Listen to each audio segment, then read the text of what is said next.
is it? Where's your flat? Where's your?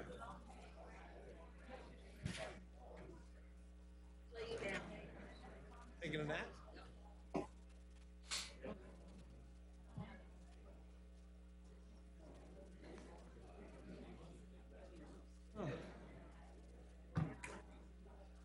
Ready? Good evening, everyone.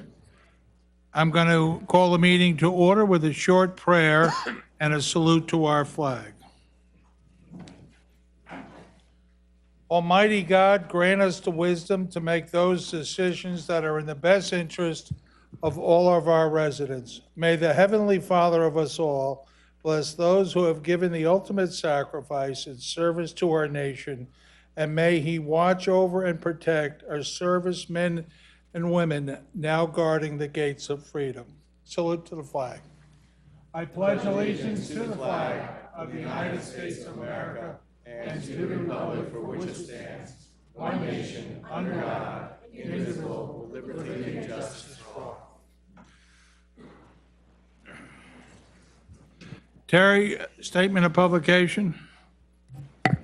Mayor, take notice that this regular meeting of the Mayor and Borough Council being held on this 20th day of August 2018 has been advertised and posted in accordance with Open Public Meetings Act, Chapter 231, Public Law 1975. Roll call. Councilpersons Buchanan. Here. Grillo. Here. Kilpatrick. Here. Lembo. Here. Melendez. Here. With that, we'll go to the council president for approval of prior minutes of the mayor and council. Novak. All right, we're good? I'm so sorry, Mayor. All right. Off my list. I move the following minutes of the mayor and council be approved on roll call vote, subject to correction if necessary. The May 21st, 2018 special meeting and executive session, the May 23rd, 2018 receipt of bids, the June 12th, 2018 receipt of bids, the June 25th, 2018 executive session, the July 23rd, 2018 special meeting and executive session, and July 23rd, 2018 council meeting, executive session, and agenda sessions. Second. Okay, with that, I'm going to call. Roll call, Mayor. I'm sorry, roll call. Councilpersons Kilpatrick. Yes. Buchanan. Yes. Grillo. Yes. Lembo. Yes. Melendez. Yes. Novak. Yes.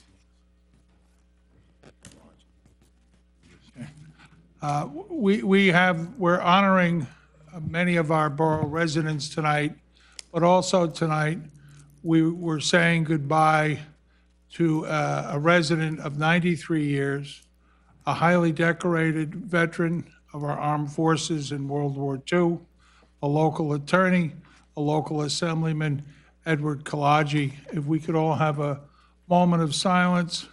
He led a full life of 93 years, and he's with the Almighty now.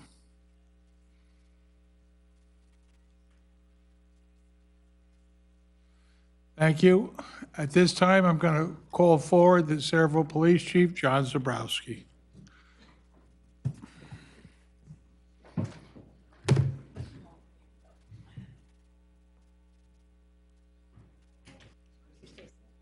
What's that, Jen? No.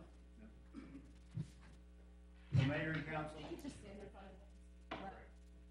Well, I think it's a celebration this evening, right? And I think maybe it's somewhat appropriate as we were talking about passing new law, who would have felt that this would have been fitting send-off for him. Because I know the type of statesman that he was, and he was so very proud of the borough's ceremony, in particular of the volunteers as well as the law enforcement. One of our greatest supporters. So I can't think of a better opportunity to bring you so many people to introduce to you tonight. Our newest auxiliary officers, our newest police officers, and our most promoted individuals. I'm sure you can hear me without this, but again, this is really quite a celebration for us this evening. I'm going to ask Chief Chris Bardsley to also come up because he is in charge of our police auxiliary. And Chief Bardsley is going to identify and ask his new group of police auxiliaries to come up. But a quick word about them. You see them all the time, whether they're at the parks for our carnivals, for our picnics, for other types of events, and you say to yourself, oh my God, we see them so often. Well, these are volunteers. These are men and women that spend a great deal of time learning their trade, getting trained, a lot of discipline, a lot of time away from their parents, and they do it all as volunteers for our community. So they should be applauded for that effort, and these new 7 officers should be applauded for the fact that they want to stand up and be part of this community front and center. So, Chief, if you would. Thank you, Chief. This time I'd like to call forth Andre Coffey, Keith Gonzalez, Eric Karekis, Jonathan Madeira, Hector Martinez, Annabelle Rodriguez, and Jacqueline Rodriguez.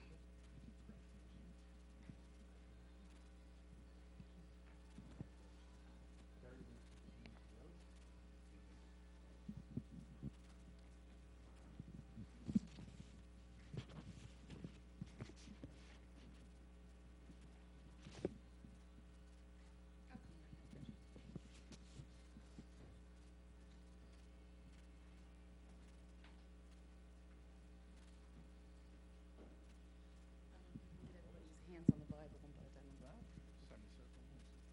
You want to hold the Bible? Thank you, Chief. We're going to do individually or all together, collectively? Yes, we'll state their name individually. Should be left hand on the Bible. You guys can come down a little bit and we'll do a semicircle. Put your left hand out as if it's all on the Bible and your right hand up. Left hand out, right hand up. Repeat after me and state your name individually as we go down the line. I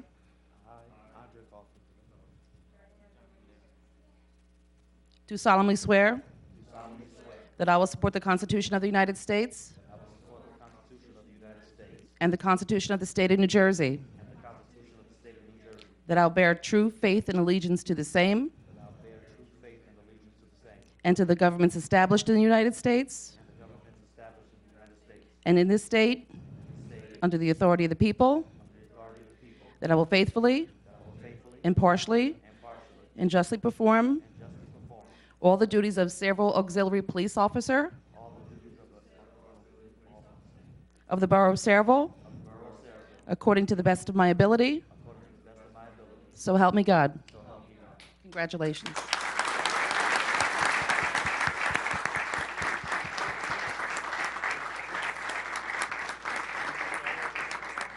Our individual officers. What does it matter? You can have them stop at my office. Yeah. Okay.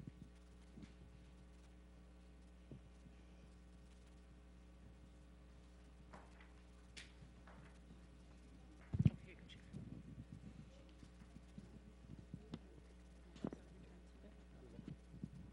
Now, I would also like to take the opportunity for you to meet our newest police officers, recent graduates from the Cape May Police Academy. I'm going to ask Officer Mark DeGuzman to come up over by our municipal clerk with your family.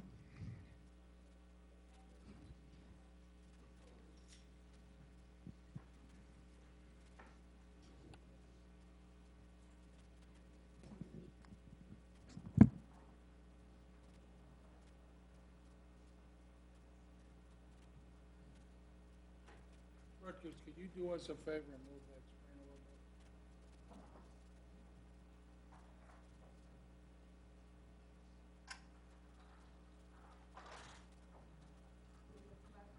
You can put it up on the table if you want. Great, thank you. solemnly swear that I will support the Constitution of the United States and the Constitution of the State of New Jersey, that I will bear true faith and allegiance to the same and to the governments established in the United States and in this state under the authority of the people, that I will faithfully,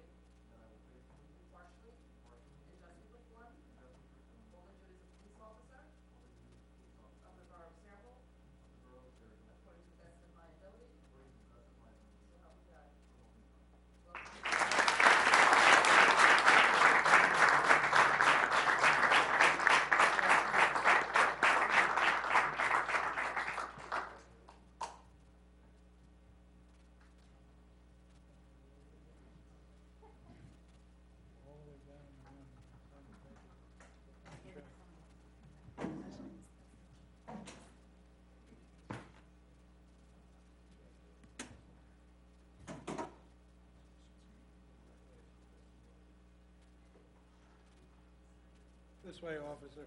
Officer.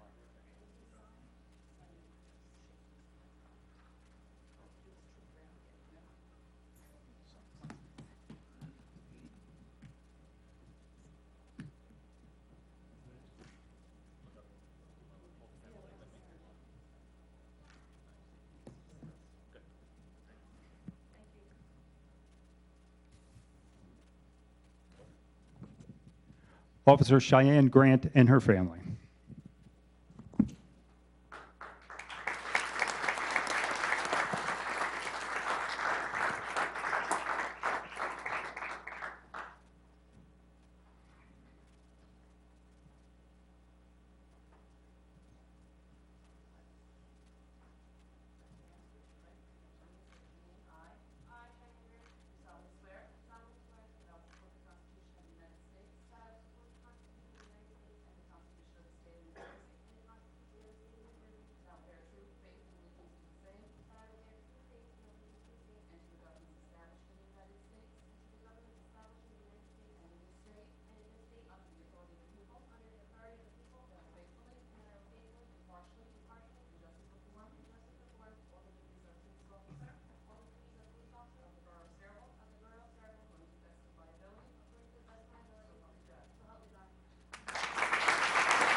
I'd like to now call up new Sergeant Angela Moat.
Now, new Lieutenant Thomas Pavlik.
And now the newest member of our command staff, Captain Thomas Barbieri.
Thank you. Officers, thank you for continuing to serve and protect our community.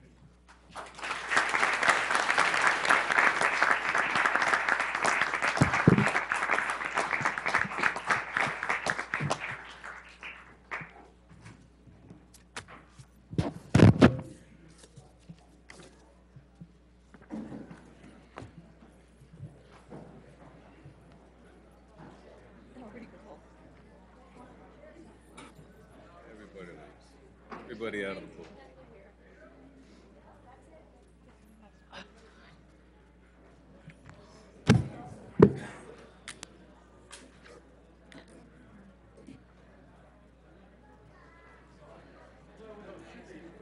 Hey, Terry. Yes, Mayor.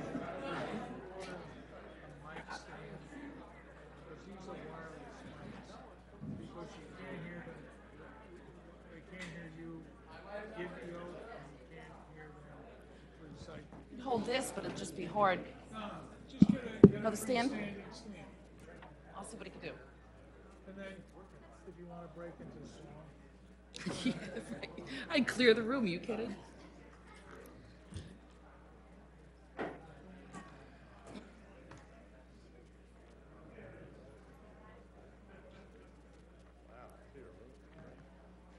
We're gonna let the room clear out like this.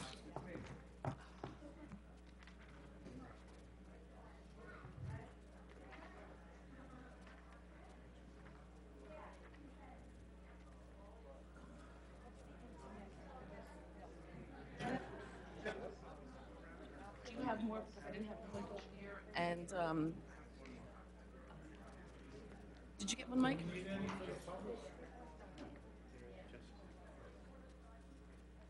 I can provide. Send the digital. Digitally. Did we put some out? I know I put them out for the council. Okay. Academy started, right, in the class? I don't think so. Okay. Oh, so, yeah. Now you're looking at the agenda? Yeah, I think there was something. Get my fat head out here. I think there was. So much in here right now. Why are we doing all this stuff for each country? I don't think they let him come home during the week. They have to notify. Yeah, it's under yours, under planning and zoning, Dan. He got it.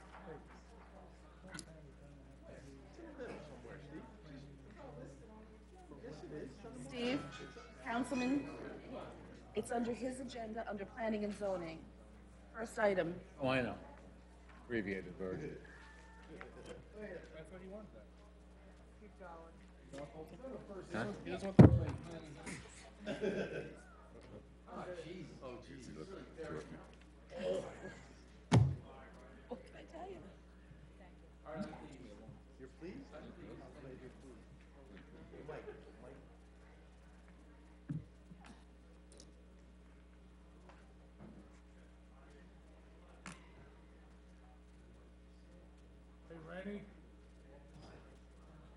Randy?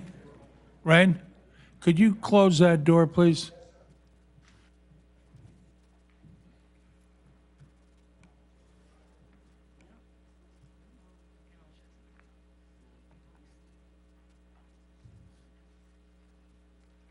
John?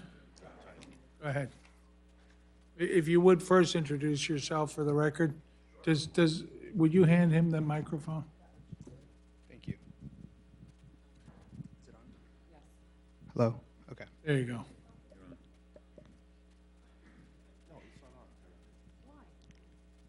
I can use this. It's okay. Good evening. My name is Johnny Quispy. I am a fourth-year PhD candidate over at Rutgers University. And I'm here to talk a little bit about a South River ecosystem restoration and flood resiliency enhancement project, which is a proposal that I put through with help from the County of Middlesex, support of South River, Borough of South River, and with the help of Dan here at over at Borough of Sayreville. So let me just brief introduction. So fourth-year PhD candidate at Rutgers University.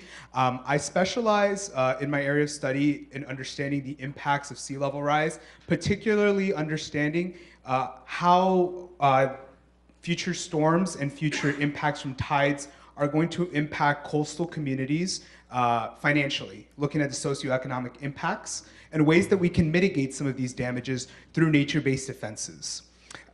So I'm a Coastal Climate Risk and Resilience Fellow, so my work is funded through the National Science Foundation. And I work a lot on the intersection of science and policy, both here in New Jersey at EPA and some down in DC as well. So moving forward, so let me provide a little background. The National Fish and Wildlife Foundation recently in the past month made available $30 million. And of these $30 million, they split it up into two pots. One was planning and design, and one was an implementation project. And so because my dissertation entails understanding really what the impacts of future storms and how we can mitigate some of those damages, all my work has been on the Raritan since my first year. So I wanted to find a place that could most benefit from something of this nature. So in doing my analysis and looking all along the Raritan, I sought an opportunity to look at the Borough of Sayreville and South River and parts of between the South River and the Washington Canal. And so that's what this will talk about. So the projects that are submitted for this project must increase protection for communities from coastal storms, sea level rise changes, flooding, coastal erosion, and provide valuable habitats for fish and wildlife. Since it is the Fish and Wildlife Foundation, they look for both of those aspects. So I put together a project team over at Rutgers University and working with a subcontractor, might be a little small to see here. We have folks who are wetland experts, flooding experts from the Blaustein School, looking at the planning aspect, the financial planning, and the zoning and things like that. George Guo, who's a civil and environmental engineer over at the university. He specializes on flooding, and working with a consulting firm called Princeton Hydro. And both the Rutgers University and Princeton Hydro both aligned together to work on this proposal. So three of the project goals that I outlined and created in this proposal is, first, to reduce socioeconomic damages to the boroughs of South River and Sayreville caused by storm damage, flooding, and sea level rise. That's the first goal. The second goal is to transform degraded wetlands to high-quality marsh to reduce flooding and enhance fish and wildlife habitat. And the third is to engage stakeholders on coastal resilience and ecological health to maximize public outreach in the Raritan River watershed. Now that includes reaching out to the public, to nonprofits, stakeholders, institutions that are part of the university as well, regionally. So looking at the county at the county level as well. So I've gone through all levels to try and include as many people as I can. So you might be familiar with some of these figures. This is kind of what I believe is a very good argument to why something like this is needed in this area. Looking at South River and Sayreville's National Flood Insurance insurance claims. So these are the repetitive losses. So the RLP, if you're not familiar, is just repetitive loss properties, and the SLRP is the severe repetitive loss properties. So jointly, South River and Sayreville, over $11 million in total losses, and the average claims are around $53,000. And these are areas where there are homes, there are businesses, there are properties that incur damages from flooding, whether it be physical damage to the structure itself or damages to infrastructure, the power supplies, connections, key facilities that might be of need during coastal storms and hurricanes and disasters. So these are important areas to keep in mind. Again, a little small, forgive me, I'll provide a digital copy, but this is looking at the local the history of local storms and damages. So looking back to the 60s, we have storms that have hit over and over in this region, and $5 million here, $17 million there, $2 million. So there is a trend here that we're seeing. There are losses that are being incurred in both of these boroughs. And so I believe that this is, again, providing that evidence that we need for to make a good argument for a project of this scale to benefit both boroughs. So here is a flood zone maps based off the NFIP. So the FEMA maps, and so looking at parts of Sayreville, which I will be show you the project there in a little bit, but looking at where the flood zones are. So just if the red zone is a zone X, so it's an area that's out of out of a flooding zone, so it's not necessarily vulnerable.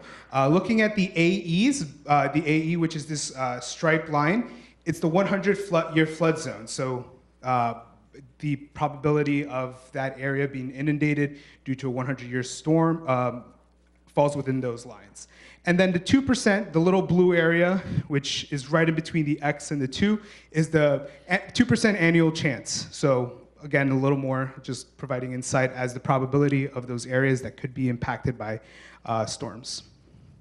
So the project area overview that I looked at is about 250 acres. It was actually identified as critical areas for restoration by the U.S. Army Corps in 2002 now. I believe there was a project where the Army Corps said we're going to look at this at a regional scale and provide some sort of plan. It got deleted in 2016. There was some changes to the benefit cost analysis that deemed it not able to go through by U.S. Army Corps standards. But I think there's still an opportunity to actually do a restoration project here. So the outlined ecosystem, which is everything in the green, is about a little more than 658 acres. And the project area that I've looked at is this in the blue. I believe that this area covers Breach 3, which is Breach 3 is something that was outlined by the U.S. Army Corps as being a susceptible location, and Breach 4, which covers the boroughs of South River. So these both, a lot of homes down there, opportunities to create new wetlands, to restore degraded wetlands, and provide areas that could reduce storm surge, flooding damage of that nature.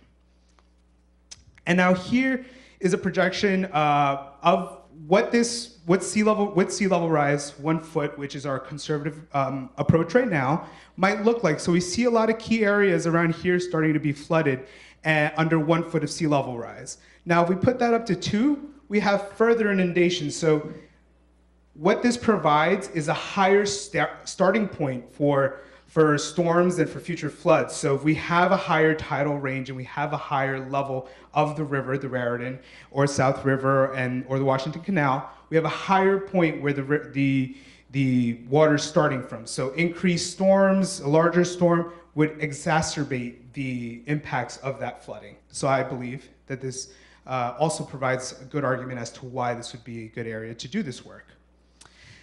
if we receive the grant, so the grant that we applied for is a $250,000 grant. And if we receive the funds, we receive notice in October. And if awarded, we'll start doing the work in January of 2019. And the project will be an 18-month period. The National Fish and Wildlife is very explicit that they want the project to end at a certain time frame after the allocation of funds. And then my hope is that this is a good strategy to do the planning and design and then push it in towards implementation right after.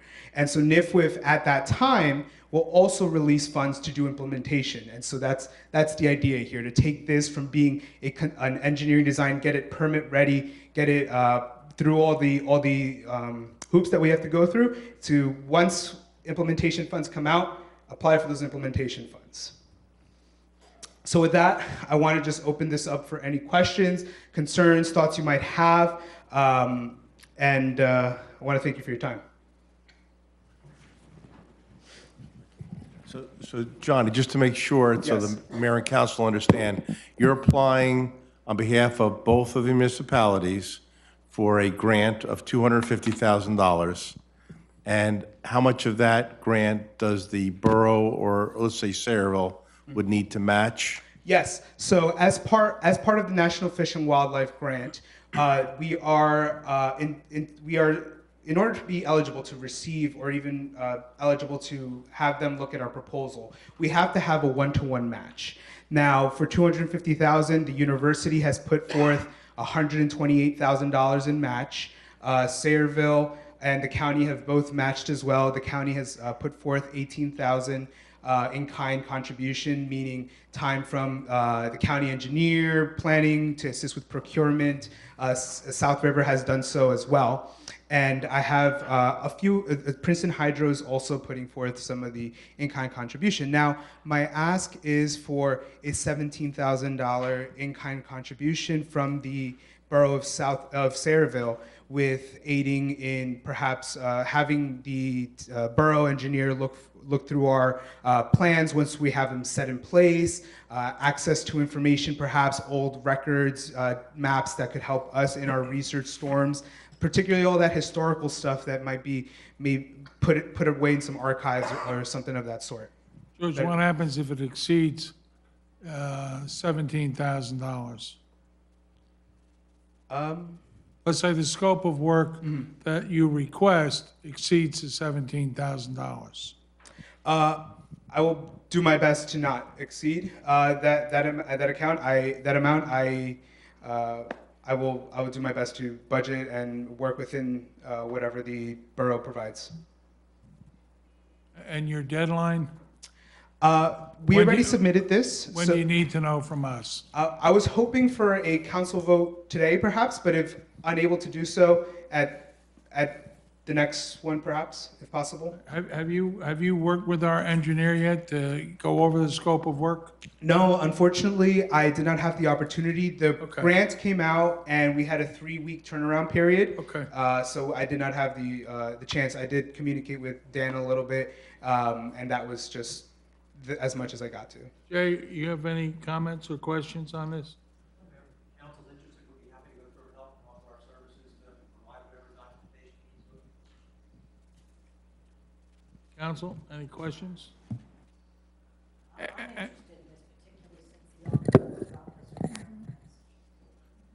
What's an example of something that, like, how does this work? What do you do? Sure. So just want to go back. Oops, sorry, pardon me here. But let's look at some of the areas along the South River and the Washington Canal. So there are areas that are highly degraded with invasive Phragmites grasses, and so that actually alters the hydrology of the marsh itself.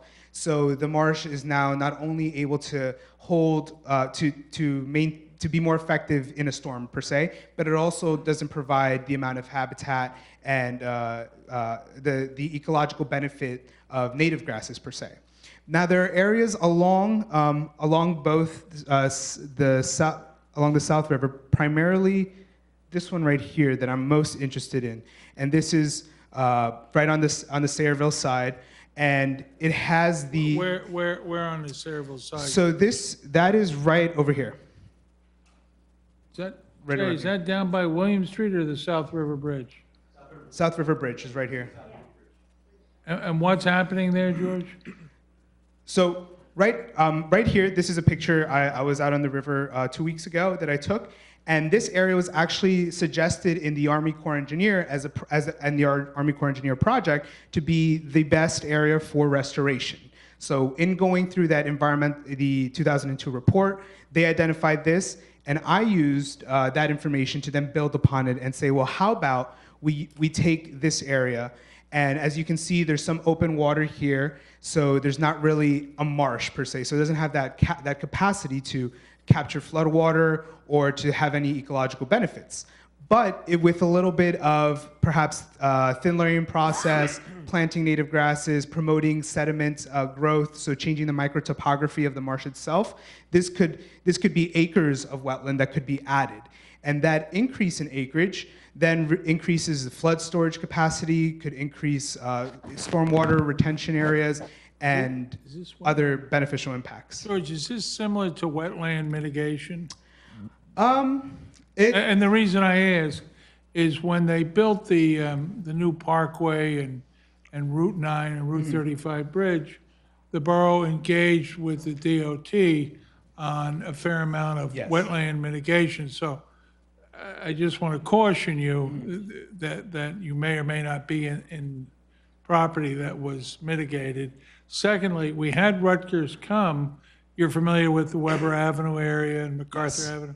And they did a report, again, including grasses and a natural approach to help with the storm surge.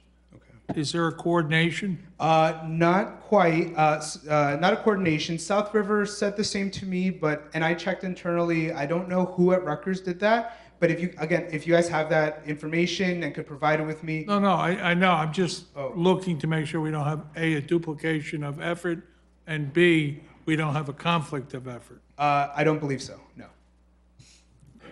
Let's be sure. Yes. I'll Same thing check with on the, that. Jay, is that, by the bridge, was that where the wetland mitigation was, or was it a different area? That was the old Talrico property. There was some portion of that property that was given to the turnpike to allow them to go through and do some mitigation. This is a different area. This is part of the 2002 Army Corps study. If you recall, they were going to build a flood wall. Right. And because of the houses that were taken as part of the Blue Acres funds, it was determined it was no longer cost-benefit ratio. Right. That was acceptable to the Army Corps. That's why it was dropped. Right. Now, Jay, maybe you know, first I want to thank you for your presentation and You're welcome. for doing your research and knowing that both Sayreville and South River are boroughs and correcting yourself before. That was nice. But the project that you're talking on Weber Avenue, that was for the actual properties and not for the for flooding. It was more for just getting to a natural habitat again. Am I correct on that, Jay? I think that's what's proposed here. The Army Corps project, going back to 2002, was the flood wall. No, I understand, but the other project that the other Rutgers did was for Weber Avenue and the properties, Restoration not for the actual water. That was for just the properties. This would be the water. where the houses were taken. Yes. Right. So it's near each other but separate. I think from an academic standpoint, you should absolutely familiarize yourself with that study. It's probably the most contemporaneous piece of information you're going to find. As my colleagues mentioned, that's for the streets on Weber Avenue and MacArthur and the flood prevention opportunities of having a restoration of natural grasses and things like that. But whatever you're going to be doing is obviously going to impact that area. Right. So you've been given a gift, really, that someone else has done a lot of work. So you should certainly consider that. The mayor asked as a wetland mitigation, is this ever intended to be a wetland mitigation bank where there'll be credits and cash exchanged, or is that not part of the scope? Not as part of, so the first scope here is just the engineering and design. That's the first 18-month period.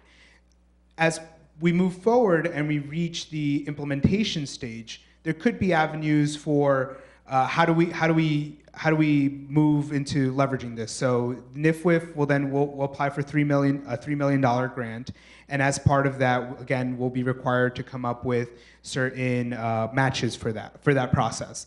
Now, we won't know. I won't know the potential possibilities until we reach to a point where we've analyzed the whole area. We discuss them with what the vision that the borough of Sayreville and South River have for this area, because that's something that I really am interested in. Is there a shared vision, an area, something that helps the borough as much as it helps both the borough of Sayreville and South River, and meets the requirements, the criteria that are set forth and are in the proposal.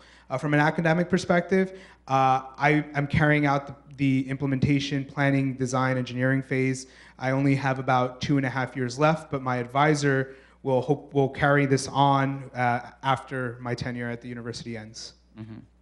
And just a clarification, you said a $17,000 in-kind match. That is correct. So an in-kind match of cash is what you're expecting. This is not Dan Frankel's time or a combination of cash and time? Yeah, it's time. It can be time. It can be the engineer's time, staff time for finding, like I mentioned, the documents. Right, but the engineer could bill us for that time. That's where the in-kind comes into play. Right, because there are, I mean, they're going to talk, and then the borough gets billed back. Right, there's differences. I mean, you could ask for a portion where, I don't want to get too deep in the woods. But right. You could say, yeah, I want to just have staff time of Dan Frankel, and he doesn't bill anybody, right? Right. Versus our professionals. So I just wanted to be clear, that's what you're asking for, is it could be a combination. That is what I'm asking for, Who you speak yes. to. Okay. Are there any other questions from the governing body? Is there any objection for having Johnny meet with CME to go over this? Jay, do you have any objection to this on the merit of the project? Yeah, what's the action? What is the governing body's will? I make a motion, I move that we have Mike prepare a resolution. And basically, the resolution, if you want, it's simply a resolution to allow, right now, it's just to allow to speak to Jay, or to allow to approve, because he's asking for the design. Johnny, is it, what?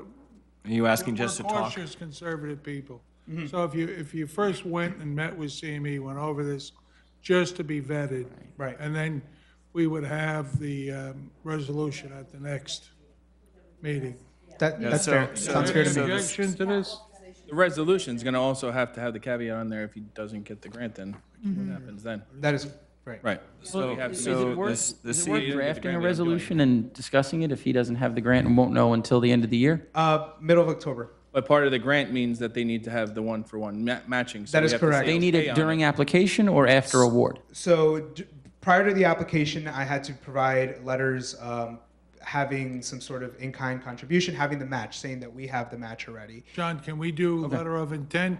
If you get the grant, we will do the in-kind contribution? That would suffice. Okay. And Makes sense. you know, Mayor, I'll give Mr.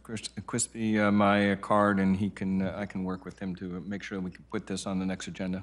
Great. Thank Okay. you very much. So do you have Jay Cornell, the borough engineer's? No, we can exchange information. Okay. Jay, if you would make John aware of the other work that we've had done.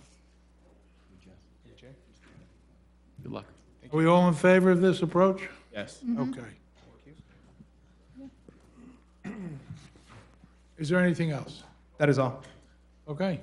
Thank you. Thank you. Thank you for your Thank time. you. Appreciate it. Do we have anything for, do we have anything for executive? Yeah. Okay, how long? What do we have? Say at least hour or two. Hour or two. I agree. I think we should go through the agenda. Because there's nothing, is there anything that we'd have to act on? That we do from executive? Okay, all right. All right, now remember, my colleagues, brevity is the key tonight because we have a long executive session. All right, that being said, Terry, we'll go to old business. Under old business, we have the public hearing on the following ordinance. Ordinance number 426-18, refunding bond ordinance of the Borough of Saraville, County of Middlesex, New Jersey, providing for an emergency appropriation for tax appeals, appropriating $500,000 therefore, and authorizing the issuance of $500,000 bonds and notes of the borough for financing the cost thereof. This time, we're going to open the public portion for questions or comments on ordinance 426-18. Are there questions or comments? Being no questions or comments, I'll entertain a motion. Councilwoman Novak. Yes, I move the public hearing be closed, the ordinance adopted on second and final reading and advertised according to law. Second? Roll call. Councilpersons Novak? Yes. Buchanan? Yes. Grillo? Yes. Kilpatrick? Yes. Lembo? Yes. Melendez? Yes. Okay, under appointments, there's an application from Debbie Kurzawa, who's with Venetian Yes. Nursing Home, to take Diane Cox's place. Is there any objection to this? No. All right, so we're going to appoint Debbie to fill the unexpired term of Diane Cox. So moved. Second. Roll call. Councilpersons Buchanan? Yes. Grillo? Yes. Kilpatrick? Yes. Lembo? Yes. Melendez? Yes. Novak? Yes. And new business, Terry? Under new business, we have the introduction of the following ordinances. Ordinance number 427-18, bond ordinance to cancel refunding appropriation balance heretofore provided for various road and sidewalk improvement projects pursuant to bond ordinance 151-10 to transfer and reappropriate the funded appropriation balance for the Hercules Village Road Project in, by, and for the Borough of Saraville, County, Middlesex, State of New Jersey, and to appropriate the sum of $90,000 to pay the costs thereof. Councilwoman Novak? Yes, I move the ordinance be approved on first reading, advertised according to law for a public hearing to be held on September 11th prevailing time. Second. Roll call. Councilpersons Novak? Yes. Buchanan? Yes. Grillo? Yes. Kilpatrick? Yes. Lembo? Yes. Melendez? Yes. Introduction of ordinance number 428-18, an ordinance amending and supplementing Chapter 7 of the Revised General Ordinances of the Borough of Saraville to amend Section 7-3.7, handicap parking spaces in streets. Mayor, I move the ordinance be approved on first reading, advertised according to law, and a public hearing to be held on September 11th, 2018. Second. Roll call. Councilpersons Buchanan? Yes. Grillo? Yes. Kilpatrick? Yes. Lembo? Yes. Melendez? Yes. Novak? Yes. Introduction of ordinance number 429-18, an ordinance amending and supplementing Chapter 7 of the Revised General Ordinance of the Borough of Saraville, Section 7-3.3, parking prohibited at all times on certain streets. Mayor, I move the ordinance be approved on first reading, advertised according to law, and a public hearing to be held on September 11th, 2018. Second. Roll call. Councilpersons Buchanan? Yes. Grillo? Yes. Kilpatrick? Yes. Lembo? Yes. Melendez? Yes. Novak? Yes. Introduction of ordinance number 430-18, an ordinance amending and supplementing Chapter 7 Revised General Ordinance of the Borough of Saraville to amend Section 7-6.1 through streets. Mayor, I move the ordinance be approved on first reading, advertised according to law, and a public hearing to be held on September 11th, 2018. Second. Roll call. Councilpersons Buchanan? Yes. Grillo? Yes. Kilpatrick? Yes. Lembo? Yes. Melendez? Yes. Novak? Yes. At this time, I'm going to open the public portion for questions or comments on consent agenda items. Are there questions or comments? Being no questions or comments, I'll entertain a motion. Mayor, thank you. I move the public hearing be closed and the consent agenda resolutions be approved on roll call vote. Second. Roll call. Councilpersons Kilpatrick? Yes. Buchanan? Yes. Grillo? Lembo? Melendez? Yes. Novak? Yes. Any resolutions, Terry? I have no resolutions to be read in full tonight, Mayor. Borough engineers report? No report. Borough attorneys report? No report, Mayor. Okay, public portion, questions or comments on any and all issues? Are there any questions or comments? Being no questions or comments, I'll entertain a motion. Move the public portion be closed. Second? Roll call. Councilpersons Novak? Yes. Buchanan? Yes. Grillo? Kilpatrick? Lembo? Yes. Melendez? Yes. Okay, at this time, we're going to go into closed session for how long? Say 45 minutes. For 45 minutes, we're going to go into 3:10.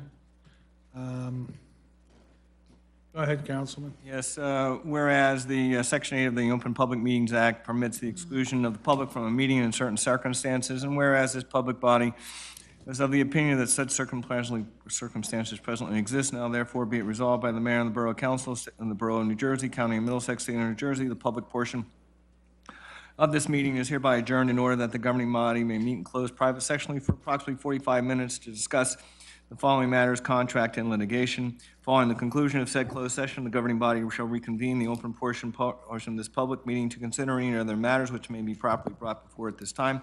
The nature and content of the discussion which occurs in closed session shall be made public at such time as the need for non-disclosure no longer exists. This resolution shall take effect immediately. Excuse me, before you make that motion, Dan, what would the one topic that we want to discuss be under? Is it come, yeah, it'd be personnel, so you have to add personnel to All that. right, personnel. Thank you. Contract, litigation, and personnel. So moved. Second. Roll call? Yes. Buchanan? Yes. Grillo? Yes. Kilpatrick? Yes. Lembo? Yes. Melendez? Yes.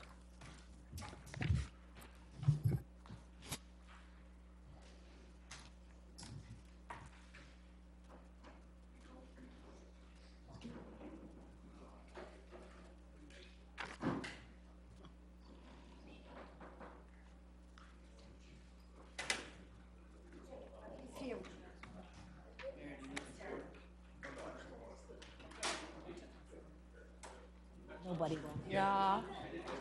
More?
No. I have a question for you. Go ahead, talk, come on. I'm just talking to them. Oh, I didn't want to interrupt. No, sure, as long as you. And I'm saying that, well, Chris, my older son, is next to him, and I'm saying, look, his Kansas teacher goes to school, she ran a school club, so a bunch of the kids got their school certification. They had a handful of them that went all the way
a while ago.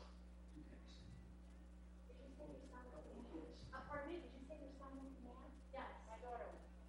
Oh, really? She graduated in 2000, oh boy, 12 or 11? 11. I have two kids back to back. My son graduated in 2003. It changed your whole life. Oh my God, yeah, but, and it was a wonderful place, but it really is a whole family commitment. Oh gosh, yeah, I just didn't walk and not kind of drive. Oh, all the time, but she was driving to the beach. I know. Well, the nurse used to call me at 1 o'clock and say, that is something today. Well, she was like a, yes, coming here, right? Because by the time I get there, I'll be 45 minutes each way, you know what I mean? Oh, yeah, I know real well, especially when you're going down with traffic. Yes, but when, he was down there, Mrs. Woodruff was the chem teacher, and she ran the scuba club. So, I don't know if she was doing it when Rucola was there. She didn't do the scuba club, so I didn't know. Oh, yeah. She had that really now. She was like, she wrote the flag and directed it in that pretty little chapel. They have a theater, a little theater, not the chapel. I know, yeah, I know. It's great. As a matter of fact, we were just writing that it. Yeah, it's great. It changed your whole life. I didn't mean to eavesdrop. Oh, no, no, no. But I hear people say dance because I think it's so unusual in your childhood to go there. Yeah, yeah. I mean, he was a commuter, in the minibus to the big bus over by, you know, the place we ate at with the Outback. And then he would take the bus, the big bus, the rest of the way from there down to Nancy. It was like ninth grade, the kid's a commuter. Wow. I was like, Nancy was the first one on at like 6:20 in the morning, last one off at like 4:30. Yeah. Horrible. Yeah, yeah. Situation. But she never complained. No, none of them complained. They loved it. But it helped her figure out she ended up, she's an architect now. She's got license, but that helped her. She was artsy, she liked the engineering part of that school. That's not a good mix, you know. I was just, well, my son is a pilot, so he went from school with the, you know, underground to flying. And I'm really good. I'm really good on the ground, you know, I'm really good on the ground. So, they did some neat things though, like that. It's wonderful. Or the buoyancy, they had this, I don't know if they did it then when your son was here, but they had full on science things. They had a calculate buoyancy. And then they had to build your own boat out of cardboard. Yeah. And then they had boat races, and of course some of them are going across the little lagoon and they're sinking right into the water. But it was Chris was there, he was a sophomore in my life. They were standing there. They were standing there, looking over at the towers, having a discussion in the physics of the buildings coming down, the towers coming down, as it was happening. Yeah. They probably had that view, you know, sure. It was, then they had a not really influence from Bob, because, you know, he went to OLB Elementary, so he wore 5 days in uniform, and then going there, everybody else is complaining about it, and he thought, wow, 2 days I'm happy with you. Yeah, I know, that's, she was in the, I'm not saying, you know, the whole, the drill. Chris did that too. Love that school. It's, I would recommend it to anybody, really. I don't know, well, I guess there were a lot of changes. They were all great. Yeah.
The children.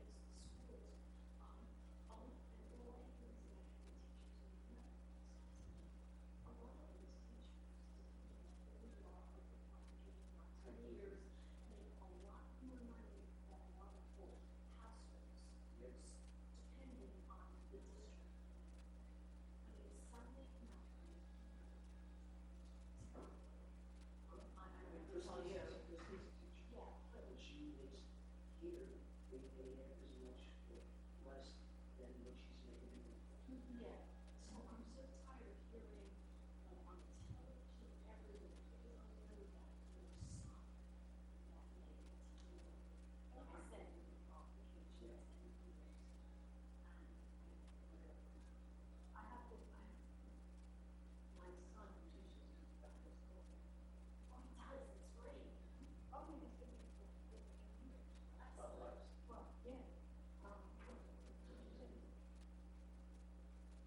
I have to say, the middle, middle, that middle school, farm because what they do usually is they increase the bottom to get new teachers, and they increase the top for the time.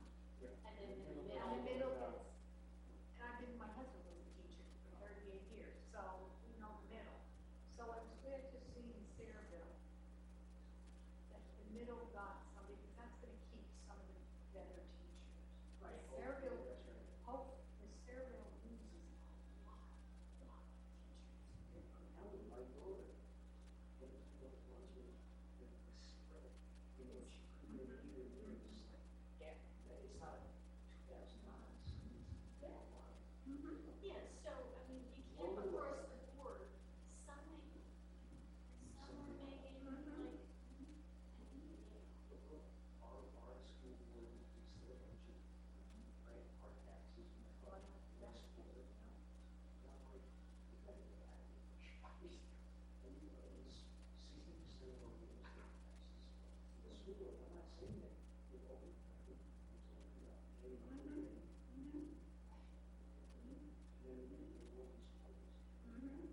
Get away from it. And we left this first, but it was ridiculous. And the roads, really to anything to improve or enlarge the roads that were before us.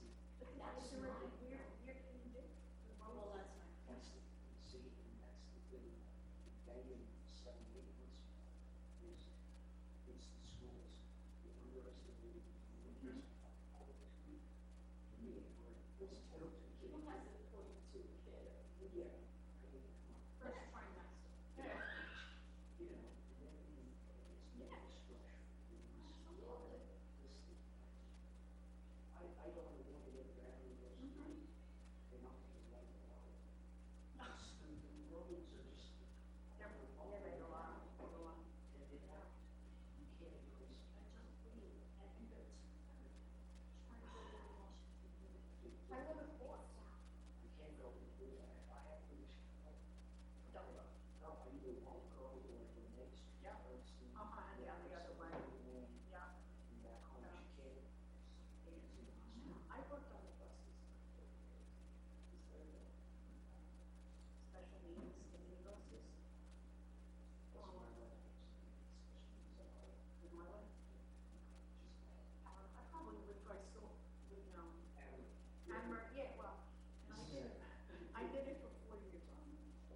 And I liked it. But my husband was retired, and it's all right, just the transportation alone is phenomenal. I mean, with the big buses and the cost of the big production, it's a whole, oh my God, and the traffic route sitting after school. Yeah. And the time it took me to get from Elizabeth Street down to South Pinwood, you wouldn't believe it. You would think it would be like an 8-minute ride. I know. And I would dream of going to Washington.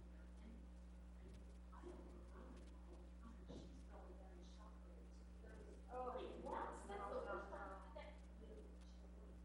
Why on earth? You find something else to eat, right? Right. Yeah.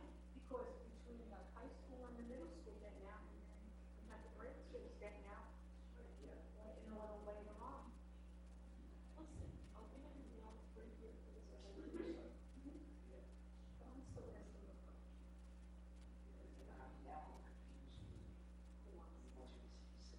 Yeah. So I don't know if it's this conversation makes me less. So I'm kind of stuck. He's pushing today us. I don't want to just,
busy doing this project, and the office and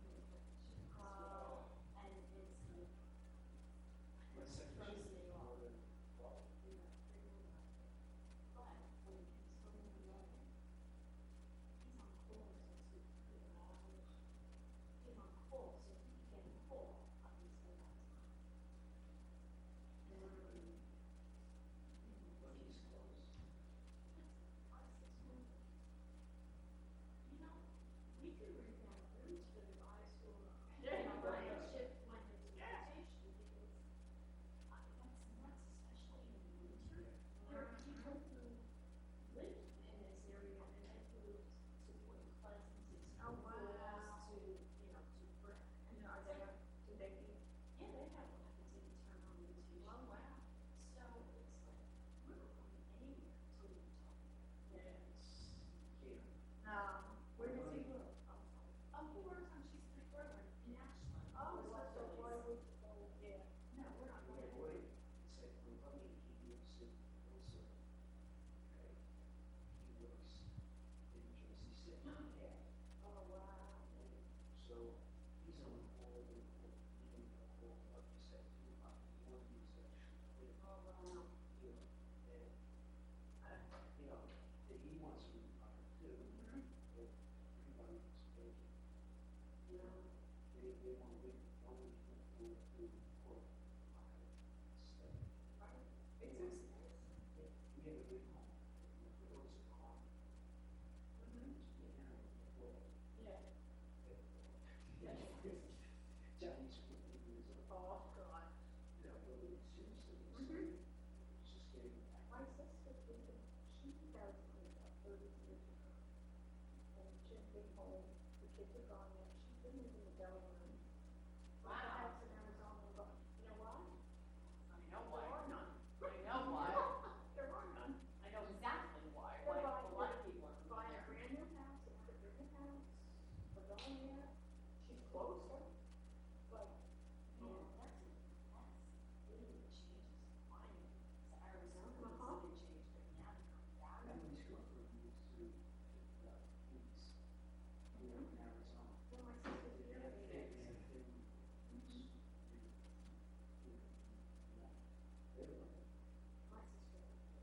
I spent, I liked it. I bought a place in Dallas. Did you?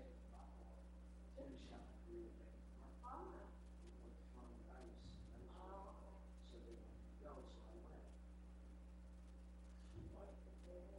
Gorgeous.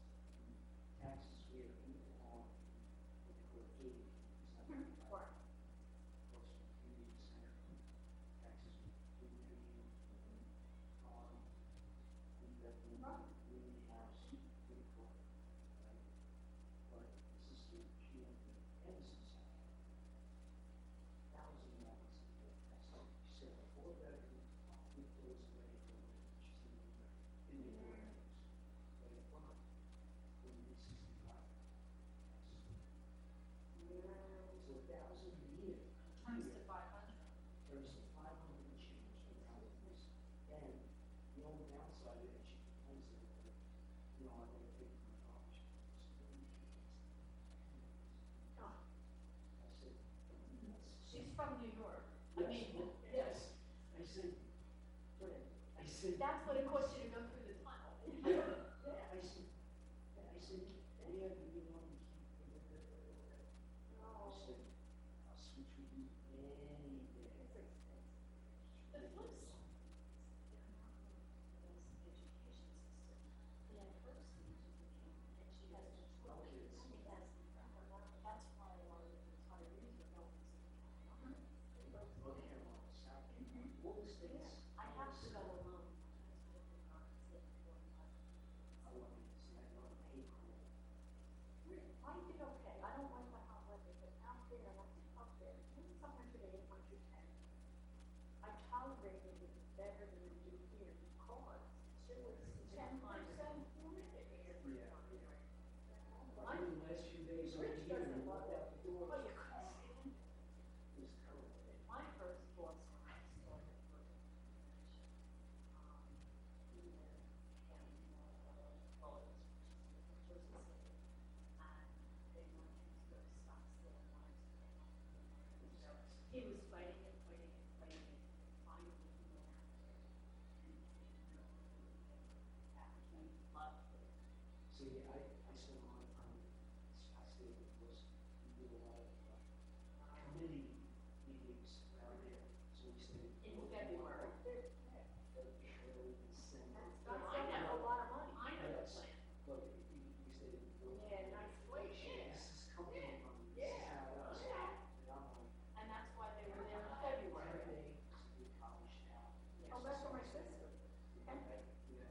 She worked at Arizona State. It's in schools, but you know what? We should get out of this. I want to go, you know, That would be my story as well, Steve. yeah, it's, and all our friends are all hearing the same thing.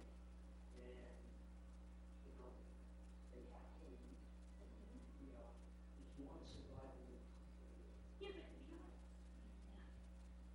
now, it's going. If you want to invest in this country, you have to pay exit tax to get out of here. But it's selling a home, that's, you can't do it. No. It's just like, Yeah. when you get down there,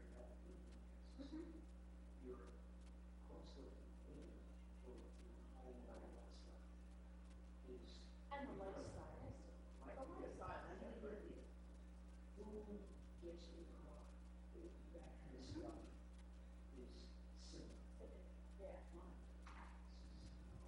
You know, and it's just like, this overhead that we have here.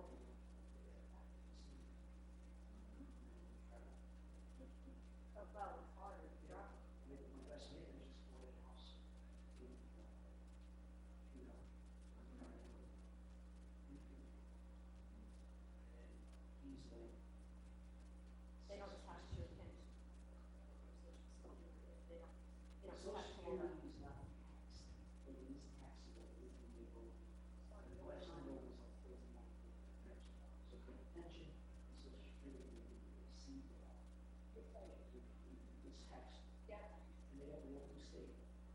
Social, it's like, the only thing they do is they fund. So I just have to pay a letter. Yeah. And give them more, and that's the thing. It's just like, It's never ending.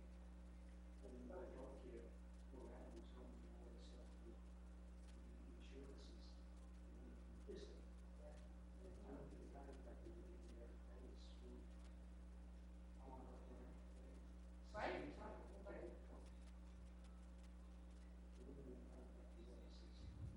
Oh, you know what, this was the, They're not they came back and said, you're not on it. So she's fighting with them. No kids in the phone. That's the Verizon. Oh, you know, so this person with this third day. This is really. That's all they do. They bring up the all on the screen. And she go back, there it is. Big, really, big. Yeah, those are not the things you make mistakes about. Every 20 minutes. Oh, it's a computer. You know, somebody put it in your computer. Excuse me. Yeah, it's in the word of the books. At her thing on the screen, that was a book. I was looking at your phone. She's probably put it down. That one. See, but. And you know what? The thing is, she's in a lot of pain. I know. But She was going in today. she's in a lot of pain, but she's able. What about people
Her doctor needs to contact the insurance company and ask for the medical doctor credential. And they need to speak, I work in medical. The doctor needs to speak to the doctor at the insurance company. And then it'll be the doctor can do it. The doctor. Or the doctor's office should be able to follow up. They're not doctors. No, they're entering on your clerk. They're deciding on your health. That's why you have to talk. First of all, chances are, most of the people, this is really accurate, don't, like in Blue Cross, you're not getting Blue Cross, you're getting somebody that's outsourced. Yes, it's a call center. And that, yeah, but that bothers me. It's sort of, if I had my identities, that's the best one. And so that aggravates because they have all this access to Social Security and credit card. I wouldn't. This is great. I had my American Express points. So, this is great. The guy took my American Express points and went to the Caribbean, like one of those all-exclusive, for a week.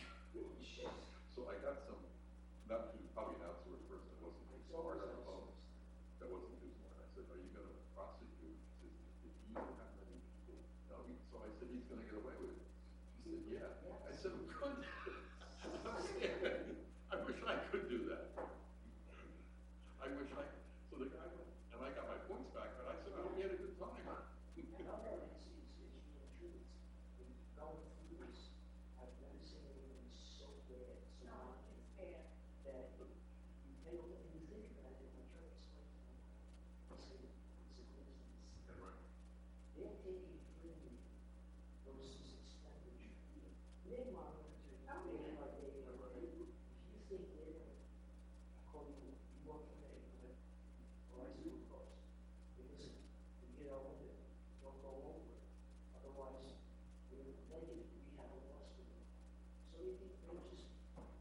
Well, they also can increase their rates so they guarantee themselves, from the insurance companies. For the doctors. Yeah. I'm okay now, but I had diagnosed with bladder cancer. But the guy tells me I got it. And I was, for a second, I thought, man, I was okay. I was all right. And he takes me to the, because it wasn't the worst kind, it was the best kind. So he takes me to the receptionist. She said, I want you to schedule him for treatments. And in the middle of the reception area, with these people in the room, they said, well, we can't do it, you're cut off because we haven't gotten paid from the insurance company. What? So I said, well, maybe I knew I was okay. I said, well, maybe I'll just die. So then I left. I said, I'm not accepting this. No. So I went back and I said, I want your boss's name. And so I got the boss's name, and I was expecting this apology. She said, well, with Obamacare, this is what happens. I said, Obamacare, I don't know anything about it. I don't, covered, whatever. I don't really care. Yeah. I said, whatever. I said, that doesn't tell you to be rude. It doesn't tell you to be rude. And it's got nothing to do with nothing, because you have insurance. Just where they got paid.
Well, as long as your wife is, when she retires, I don't know. She doesn't. She doesn't?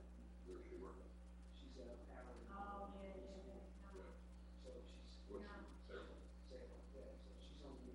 As long as her husband's alive, he's a teacher. Where, Sarah? My son teaches in Florida. My wife teaches at Holton. Richmond.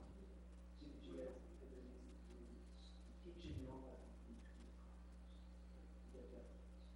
So she told me that for, kids in high school. And now she's not paid. Richard's benefits that I have, that I'm, he doesn't manage. My wife got a raise, but her net went down because of the, insurance. Insurance. Rich Holt had paid her some.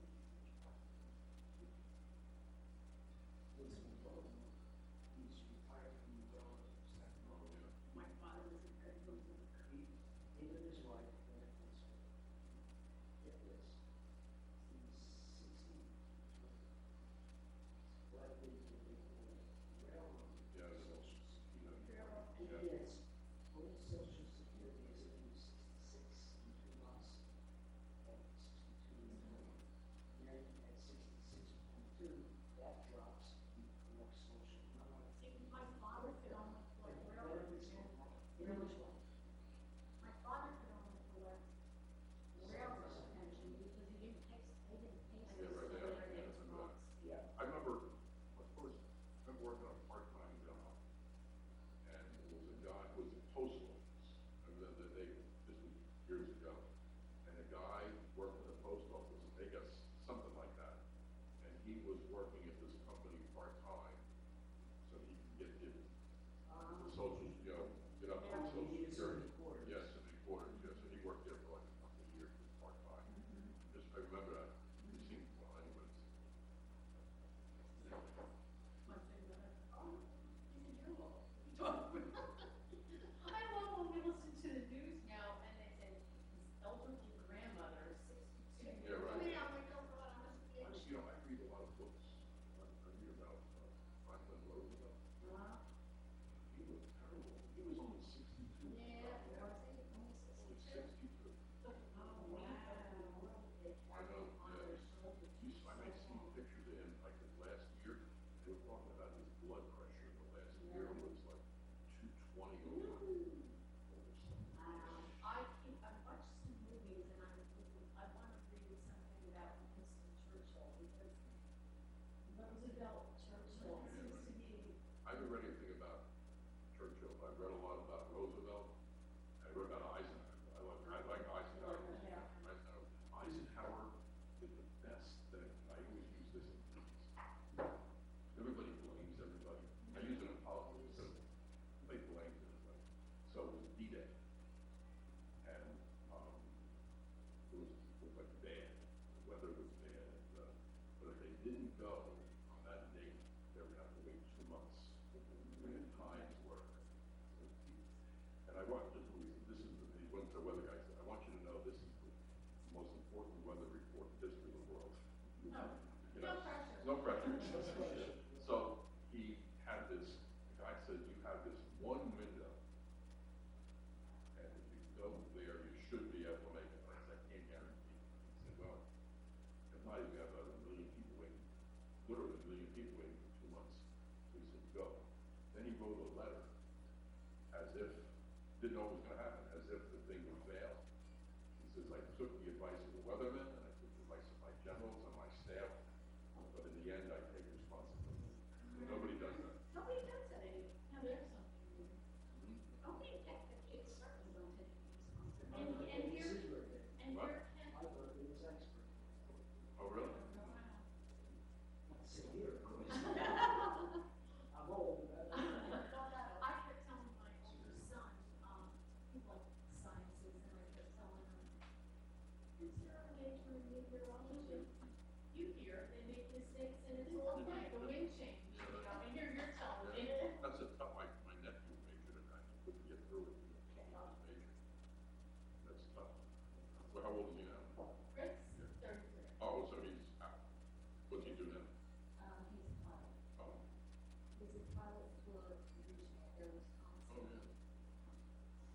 same age as my son. My son is, what's your last name?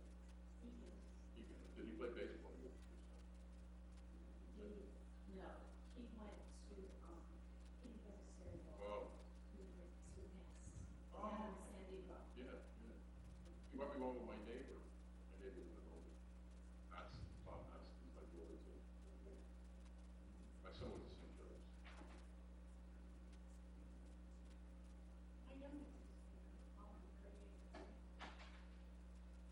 So what happened at the meeting? With the yelling?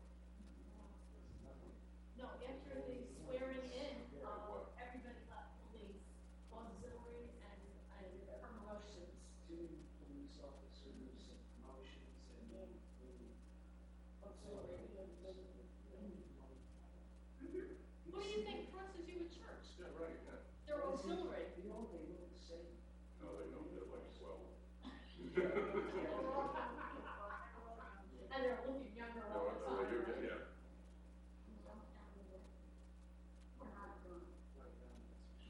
Do they get paid? Volunteer. Maybe that's their foot. Maybe they're right. The next step. They probably are there for the, like, St. Stan's Carnival, things like that. I'm guessing. I don't know. You said that. You said they did it for the events Yes. and all that stuff. Yeah, so when they have the things that, They're gonna get really good. something, they're gonna build that. What?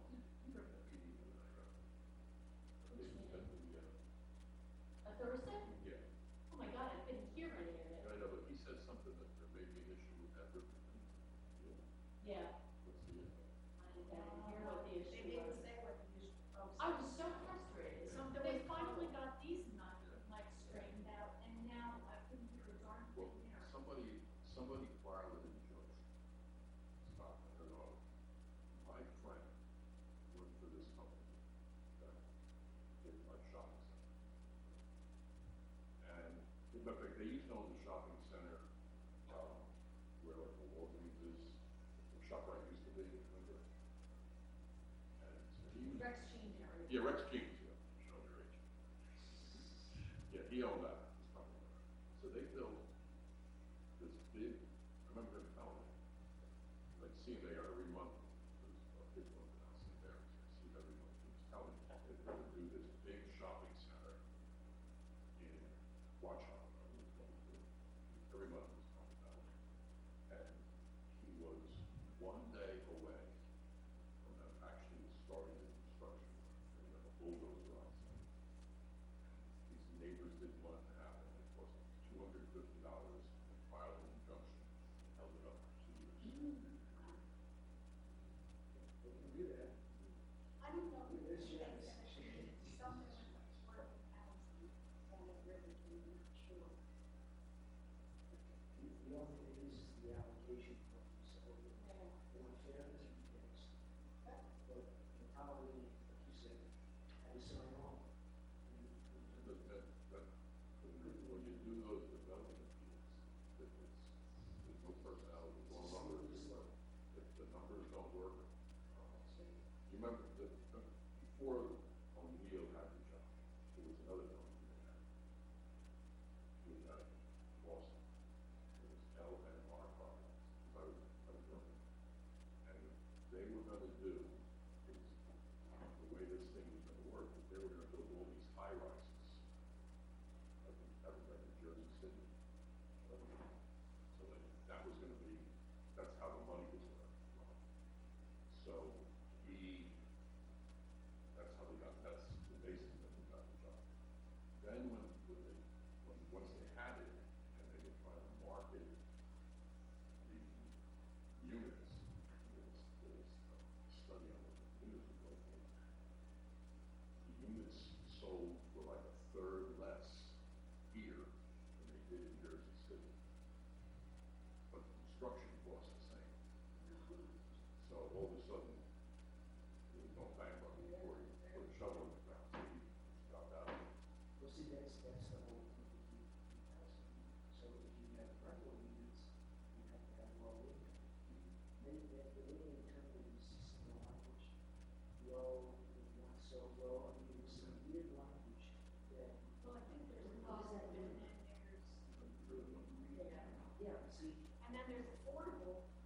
Well, affordable, got it, but low income or lower income is a different story. So why would you want? That's almost like when you right there, you're almost like subsidizing. No, it is. Yeah. You have to give it away for the. My friend's ex-wife, they were like Elizabeth, and she wanted her kids to be exposed to like the murder building, but she couldn't afford it. So she went into the affordable housing and murders. Found a way, good for her. She lives down the street from Garland Street, huh? Yeah. But you know what, you think about this, that we can allocate way to go. That's a long usage. Well, isn't that the whole point by law? Every Yeah. town has that. Yeah, I went to a seminar on that once, talking about moral decision. And the whole thing started with this lady in Lamar, and the mayor said to her, "You don't want your time, you don't want animal." That's what he said, and she got some high-priced attorney, and that's how the whole thing started. See, that's it, everybody should have, if you only make $1 million, you make $20 million, you want to charge $4 million.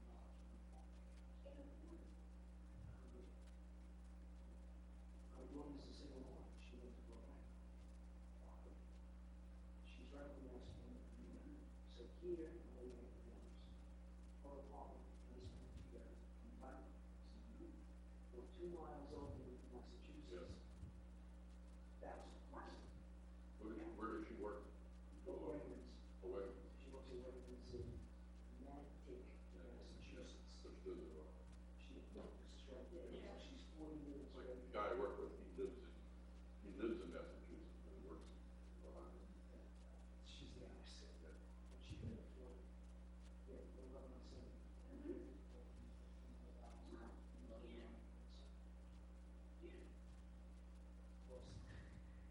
In Swallow lives up there, that's the other side. She goes around. She can live. She could. He's in the house. And my daughter is moving to Rhode Island. And, I would say her home is like the ones, once they go there to Washington, go there. With their house, go to one. Oh, here, Cameron. Yeah. And, she was now in Marlton outside of our church. A little bit more, that's what we can. And then it's two.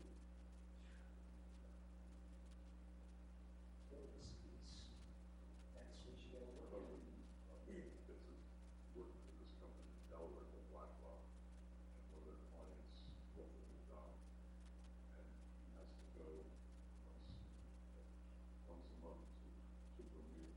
Oh, It's sort of a walk. Is this my rock? Yeah, that's where he worked, but now he works for like what is his capital company. What firm did you work with? U.S. Trust, Charles Schwab, Bank. Right, yeah. I started with a broker dealer, and with my way as a manager. I don't think it was, When did you retire? 6 years. Jesus, is that long, Steve? Yeah, I had a different place, Oh. and I just said, I had come back, I had to go down to Dallas and back to Maryland. House connection. Yeah. I was in my fault. And after that, I said, I had my comment in.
because I was on the train and I was YouTube just to listen to music. And all of a sudden I got charged by iTunes.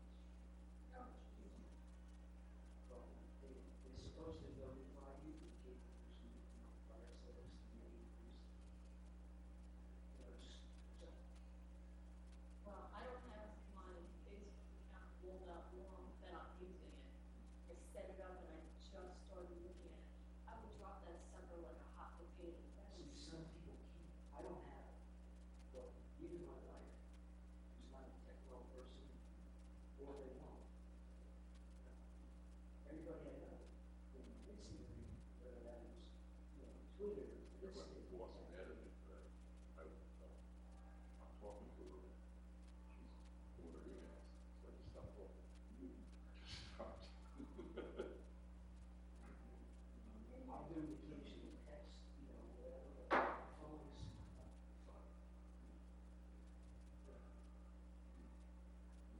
I come from technology. It's like Just a got to work with business. her. I've never had a conversation with her who was Where are, well, they're complaining about all these problems with the kids. That's because they have to have all these things in front of them. If they would just focus on one thing, Well, I'll bet there's that's no right. problem. Like some kid told my wife, she said, I wish my parents would pay attention to me. All they do is text. Isn't that awful? It's next to that. My grandson's doing that. He's constantly on that big wall. It's back on. Comes to the house, first thing they do, he's the iPod. Yeah, I can. no, and he's completely. I think iPods are obsolete. I have one, but I think that they think it's obsolete because everything is on the phone. We mentioned navigation on the car. I see the new advertisements in the cars. The screen comes up like a computer screen, but I'm saying, people are gonna drive right into the. I have the backup. I don't like it. Oh, yeah. The backup Give me one of these. Oh, I like that. All these other, I find I'm paying too much attention when you have to change the radio or something. I don't know, I find like I have to pay too much attention. Maybe it's just me. I'm radio in my car. I can program up to 55 channels in my radio.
remember sometimes they'll have concerts at the garden, and once in a while a park there, and in the parking lot, they start before you.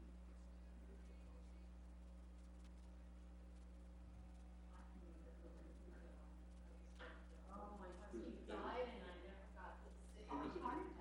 No, Cherry Shape? Yeah, in the car. Oh, yeah, on the Long Island Expressway, on the Long Island. Well, they might be coming. Right about the same time as Jim Croce. Yes. I really like it. Yeah. I wasn't dying to see. So the guy. He really got more famous. Got His pretty music, much, yeah, The yeah. guy I like, have you ever heard of him? Steve Tyrell. Steve Tyrell plays like songs of like Sinatra type songs. And he saw the movie Father of the Bride. He was a singer in Father of the Bride. And he plays all over the country. And he plays at this place in New York called Cafe Carlisle every Christmas. Of course, $300 to see him. But we've seen him Red Bank, Morristown, Bergen County, Sylvan Newark. At the PAC. He had a concert with Frank Sinatra. Oh, wow. That was good. I had a front row seat. Wow. Pack is nice. Yeah. Like that. Yeah. Then we saw him for free out in Camden County. Yeah, but that's why we saw, but that's why we wouldn't go see him at the Cafe Carlisle. If you see him for nothing, why are you gonna pay $500? That's a principle. Yeah, right. Exactly. I can't see spending. The concerts are so much money. They're horrible. Yeah, I think the most expensive one we brought down. And everyone in the city, Ringo's gonna be there in Was he? September. Is he? Are you kidding me? You see it? I see it. I have, at the State Theater, did you see it? Right? Yeah. No, I said I would see it. Oh, I thought you did see him. He was at the State Theater like a year or two ago. I now have this, I'm dying to see Paul artist before he stops performing. Never bothered me before, now it's like, Because he played a couple times at MetLife Stadium. yeah. Yeah. Did you see the thing on TV with Paul McCartney and it's, Oh, the tribute to George? no, it was him and the PD. And they did karaoke. Yeah, right, I saw that. Oh, James Park, Yes. James Park, Corbin, Yeah, Corbin. yeah. and they drove place to place to place. Yeah. And just, they were just going between the two of them, showing up at a bar, and all of a sudden they had like, and all of a sudden they take a break and comes out. Could you imagine you're at the state of the war? Paul McCartney. Yeah, and that's what they did, like, a local. Well, because James Corbin, Corbin is British, so they were there Yeah, for right. the royal wedding, Yeah. and that's when it was filmed. So Yeah. then they were going all around the different areas, and this last one, I think that's the one. They're gonna stay in until you leave. Told you I was in those days. And now we're talking. Yeah, they're a long time in there. They said 45 minutes. It's 45 They minutes. said Do you want 15 television? minutes. Or do you? No.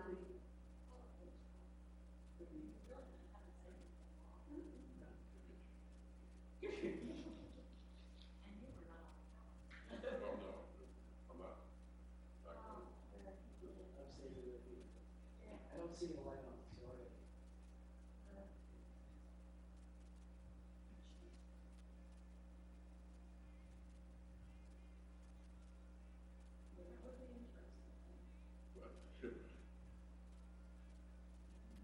But you couldn't hear that thing in cover. I know.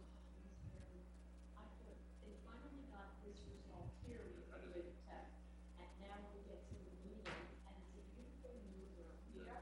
You know, Yeah, it's good. and I can't hear any old. The other night, my wife was alone. I was just, I fell asleep watching Townsend Creek. And all of a sudden, O'Brien said,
big room, really can't stand it.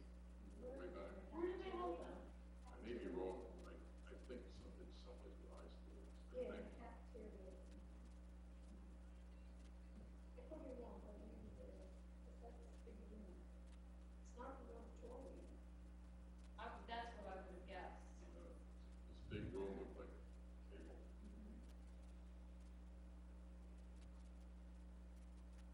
We've gone to one or two. That's there there because of my son. And Carol, you know, so she Yeah. invited. What school is she in? Oh, she got an award, so we went there. It's almost done. It's there.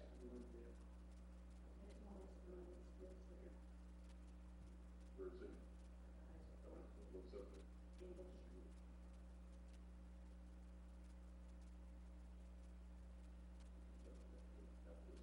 Yeah. It's one thing I was really good at. It's history favorite. Yeah, it's history favorite. It's one thing I was good at. Sometimes I think he uses history a little bit. But yeah. I mean, yeah, the novels are in it, it's what's curriculum. Yeah. No, you work. I retired. I used to, I did most of my years in medical. Okay. And I worked 4 years in transportation, especially for Fairville. And I gave that, my husband retired, he's done 10 years already. And then I took care of my father on his front lawn. Son, my grandson. Got him over Labor Day. I was thinking to, last week. And when we were here, my wife said, no, this was such a $50 car. So she said, let's give him the keys. Are you crazy? These were his extended work. Well, we didn't do that. We just went to the concrete wall.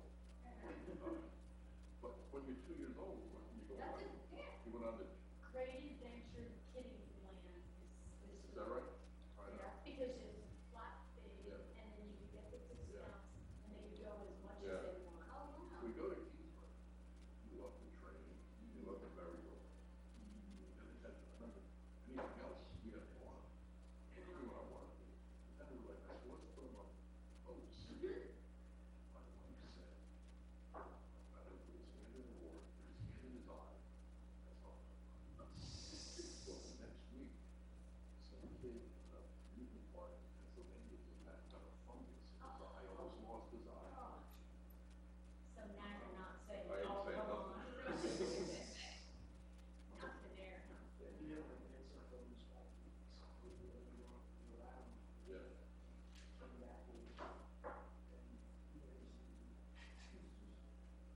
They were using My friend used to bring on the cable. It's like this.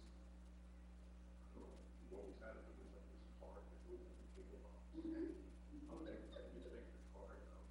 There's no TV. Yeah, that's an old box. I don't know, it works, but, so, we have this initial break-room system, kitchen and the family room together. Our TV is never on, like, doing that. It's never on. It's on two, yeah. It's the thing, and he bought it to me. And he knew he hit it.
Remember a group in the sixties called Steam?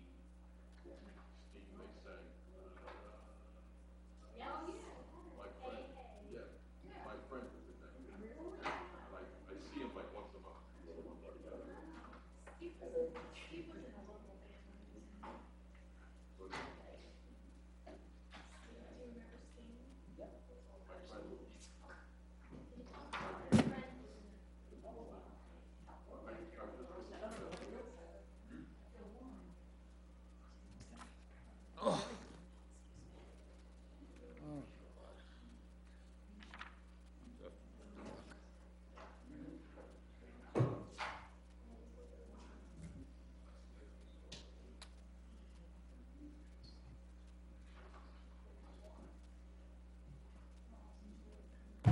It's warmer in here. You were right by the thermostat. Stand up and push some buttons. It's not good enough.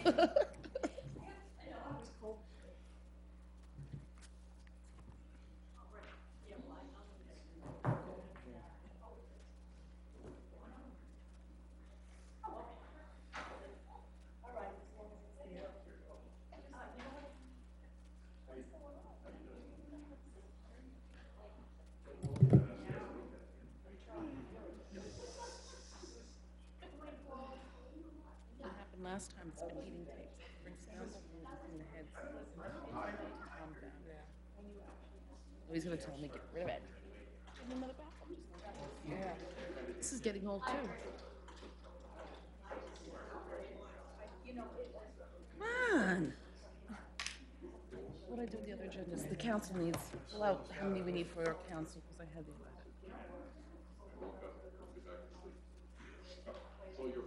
Put the rest in the back, so we don't have to wait for Mike.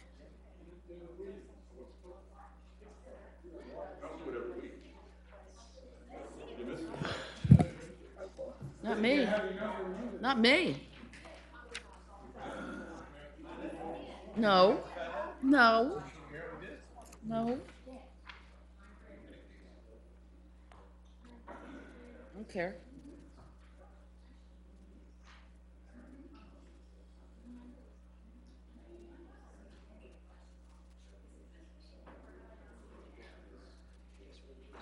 I haven't seen any of you in forever. Right? Yeah. Let's start that all over again.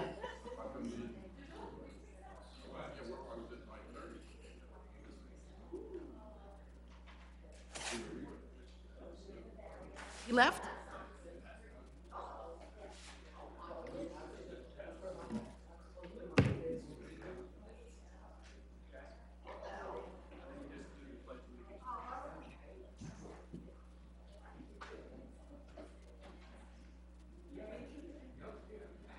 You want to give that to him? Yep. You do that. You can carry something. Okay, I'm going to call the agenda session to order. Would everyone please stand for a short prayer and a salute to our flag? No, we didn't adjourn the other meeting. Oh, we didn't? Motion to adjourn the council meeting? All in favor? Aye. Opposed? We don't All right. prayer, do we? No, we don't. A salute to the flag. I pledge allegiance to the flag of the United States of America, and to the republic for which it stands, one nation, under God, indivisible, with liberty and justice for all. 9:18. Statement of publication, Terry? Mayor, take notice that this agenda session meeting of the Mayor and Borough Council being held on this 20th day of August 2018 has been advertised and posted in accordance with the Open Public Meetings Act, Chapter 231, Public Law 1975. Roll call. Councilpersons Buchanan. Here. Grillo. Here. Kilpatrick. Here. Lembo. Here. Melendez. Novak. Councilman Melendez left with some health issues. It's an excused absence. Okay, under old business, I'm going to call out the ordinance number and if you have a question, just call out. 427, 428, 429, 430. Committee reports, Administration of Finance, Councilwoman Novak. Yes, Mayor, I'd like to receive and file the minutes as listed on the agenda under A, 1, 2, and 3. Is there a motion? I made the motion. Okay, applications for bingo license, as listed on the agenda under B, 1, 2, 3, 4, 5, and 6. Is there a second? Second. Next item. The Holy Name Society of St. Stan's is authorizing a raffle Request for authorization for raffle refund. for a refund of $40. Anybody got a problem? Approved. Next item. Okay, notice of a public hearing for PSC&G for approval. I'd like to change their electric solar pilot recovery charge for its solar loan program. Dates are posted on the bulletin board, receive and file. Okay. Anything else, Councilwoman? Yes, I have one thing. Excuse me, just let me bring it up on my, I'm very slow on this. Okay. There was a raffle. I'd like this approved pending Terry saying that everything is in order. It's for 50/50. The identification number is 444-5-4148 for the Middlesex County Fire Prevention and Protection Association. It's for an off-premise 50/50. They want to start selling the tickets as soon as possible. The drawing will actually be next September, I believe. So I'd like it approved I now. don't have the paperwork put together for the approval of this. Council? Well, because I would just like. Because I if you didn't can- accept the application, I'm sorry, but the organization apparently got a little bit ticked off at me and made a few phone calls. But if the council wants to go ahead and approve it, and when it'll be pending, if everything is in order. Your opinion, That's, Counselor? pending everything is in order. If it's not in order, then Terry just doesn't go through with it. But if it is, just go through with it and not wait till the Right. next meeting. You can make that subject to the approval of the Borough Clerk. Yep, that's basically, subject to the approval of the Borough Clerk. Is there a second? Second. Roll call?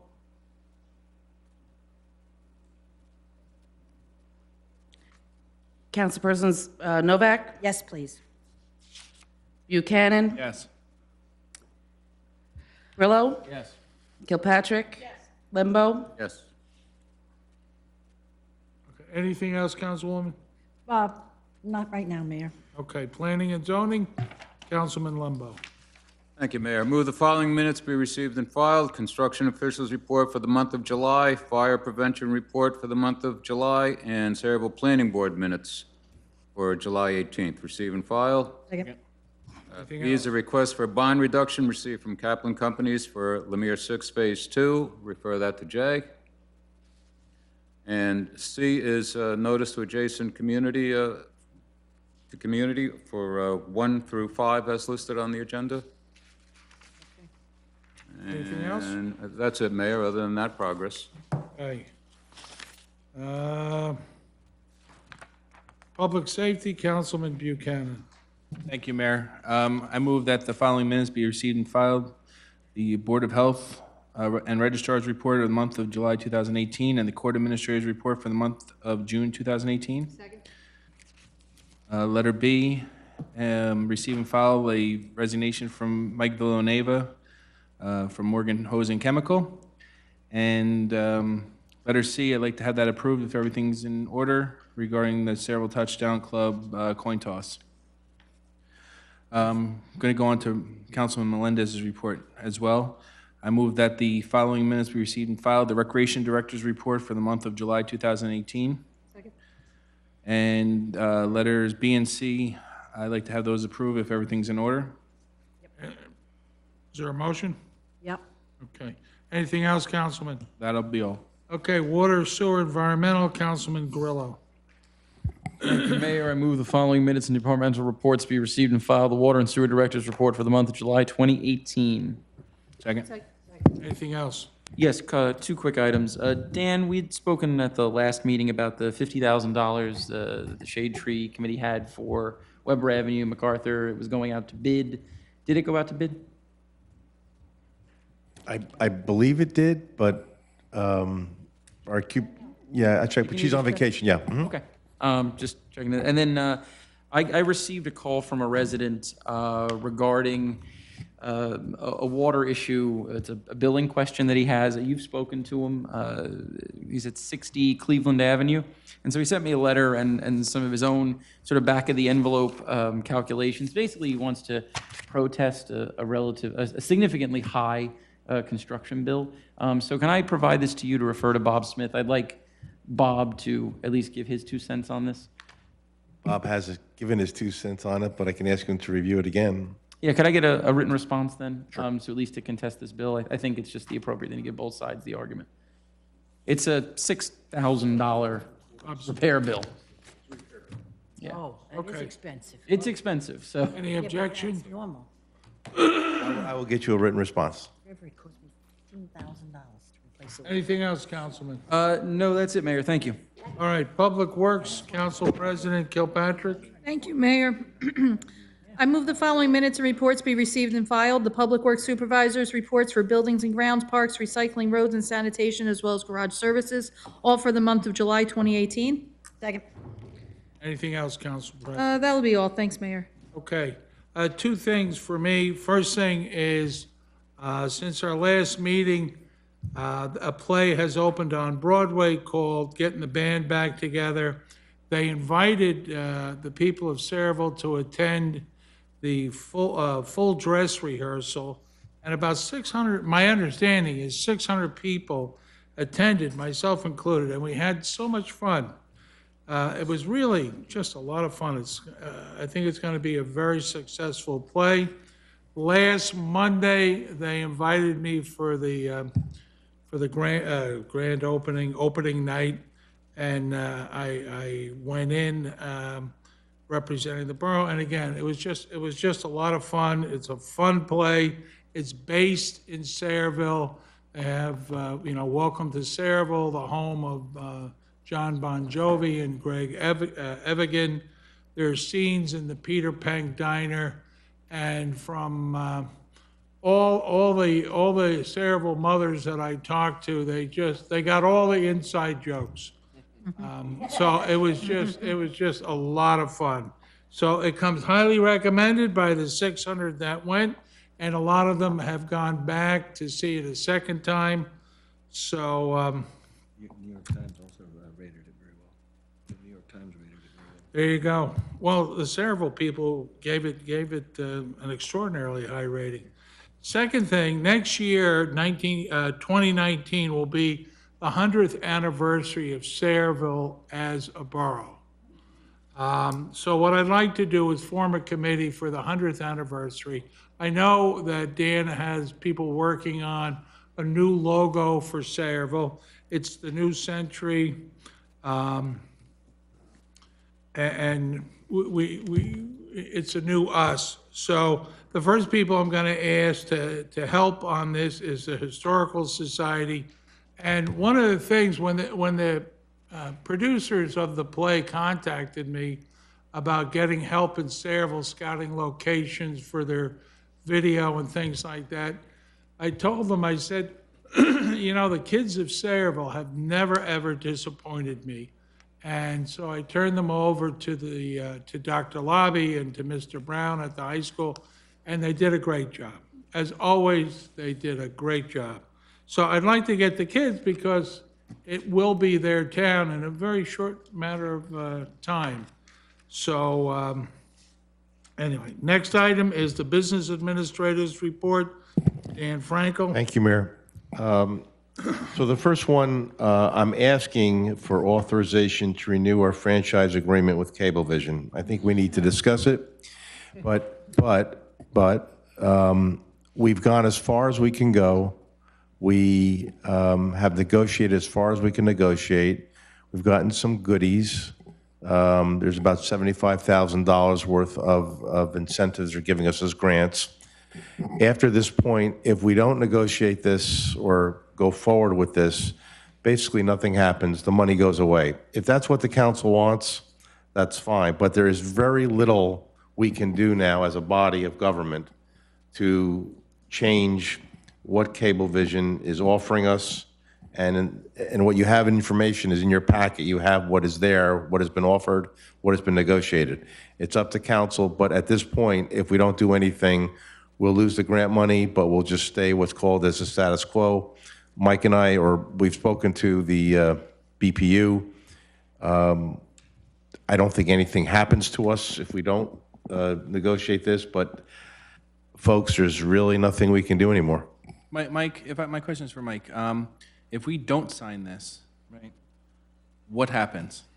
You continue to run into the same that you have been doing for the past couple of years. The contract expired when, Dan? This last December, 2016. We've been out almost 2 years now. You've been operating without a contract for almost 2 years. Yes. Yes. So other than the grant, has anything else changed in the agreement? The franchise fee is still at 2%?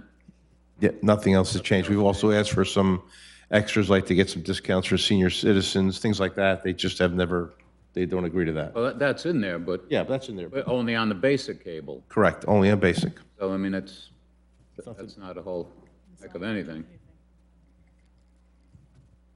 So they'll continue to operate if we don't sign this. Correct. And we don't get the benefits negotiated. So what's their motive to sign an agreement? Well, it basically locks you in, and they've got the monopoly. That's essentially the issue that you have, and we go running to BPU, and BPU, basically has cut up the state of New Jersey into the various, sections for each cable to operate on. So you continue to run back to BPU. My suggestion is to digest this this evening, go back and see if there's anything that you see in the agreement that was negotiated and all the benefits negotiated, see if there's anything else that, we can add to it. Now's the time to do it. What exactly is their, what exactly is the franchise? 2%. 2%. Right. Do we have a dollar figure on that? Well, How much we're getting this year? I can get it for you, I don't have it off the top of my head. My suggestion is take a look at this. I'm not quite sure. I know Dan says it's an authorization. Maybe if we can, put it on to the next agenda so that they can. we can hold it over. I just want to we're going to have to make a decision whether we renew or we don't renew. It's, I mean, I'd like to see that senior discount expanded at least to cover the Pat, total bill. we've tried. I mean, we've really tried. It Really? just, they're not budging. When you're a monopoly, you don't have to budge. You don't have to budge within your But monopoly. in the meantime, the CFO can provide the information regarding the 2% as to the total, but we're getting for the next meeting. I know that, they have in their contract, that, they would have to, take, do different dates. Like, prorate their bills. Can't we, and we know that that's against the FCC rules. Yeah, Can we get them at least to go by FCC rules? Have they changed their policy on that? You know what? When we brought this up the last time, they did make it for that exception. I forgot the gentleman's name. I don't want every resident. It's not clear to, it's not clear to me that every resident is doing that, but we can certainly inquire about that proration. Contract should reflect current law. I agree. Every resident shouldn't I don't have to go. see how a contract can't follow current law. They have to follow law. The whole contract is illegal if you're not following. Yeah, you know what, we'll, that's one of the reasons why I had inquired that, if we can carry this for the next meeting, and we'll get you the 2% fee and then we will also reach out as to the proration of the individual. Yeah, because then we don't have to go through the charade that we went through with, contacting the was it Public Utilities Board or whatever. I mean, we say, listen, Sayreville, it's in our contract. Sorry, you got to deal with it. And as Mary said, we're only asking them to put in writing what the law states already. That's correct. And to abide by it. So I think it's a great protection for the residents. I think Mary's right on. Okay, next item, Dan. Authorization to renew the contract with our Central Jersey Joint Insurance Fund for a 4-year term commencing on January 1st, 2019 through December 31st, 2022. Next item. Appointing Kate Ilichko as senior cashier in the tax office effective September 12, 2018. Next item. Authorization for hire Gruel and Associates to prepare a fiscal impact assessment of the proposed affordable housing settlement at a cost not to exceed $15,000. Next item. Authorization for CME Associates to prepare a Phase 2 environmental study of North Ernston Road, Block 367.01, Lot 1, at a cost not to exceed $25,000, and we need to discuss this. Next item. Yeah, we need to discuss We this. need to discuss this. That's up for discussion here. Go ahead. Right now, the study that was done by CME suggested that we do a Phase 2. We got I'm not going to call it a study, but an analysis from the builder Kaplan that their belief is we do not need to do a Phase 2. We need to discuss what to do here because we are at the crossroads of this is part of our COA litigation, part of our COA settlement, and we need to decide which way we're going to move on this. Well, the whole reason we're doing the environmental study was to see if it was environmentally clean property. So I don't understand. Well, there needs. The argument is still out there that who is going to put their name on property we don't know whether it's clean or not? Well, I think that's where you have the problem, Mayor, is we did the first requirement of the agreement, which was to have a Phase 1 study done. There were 2 Phase 1 studies submitted. One Phase 1 study from CME, I think, says that it is recommended that a Phase 2 be done. Was that the way that it was worded? There were some concerns, I think, or possibilities that there may be. It's known as an area of concern. There's a potential of a problem on 2 sections of the property. One had to do with the railroad siding that's adjacent to the property where there were visible railroad ties. And the second area of concern had to do with an area where there was historic fill, where it appeared that there was fill placed on the property. The response that came in was not a Phase 1. It was a 2-page review of the Phase 1 that we prepared.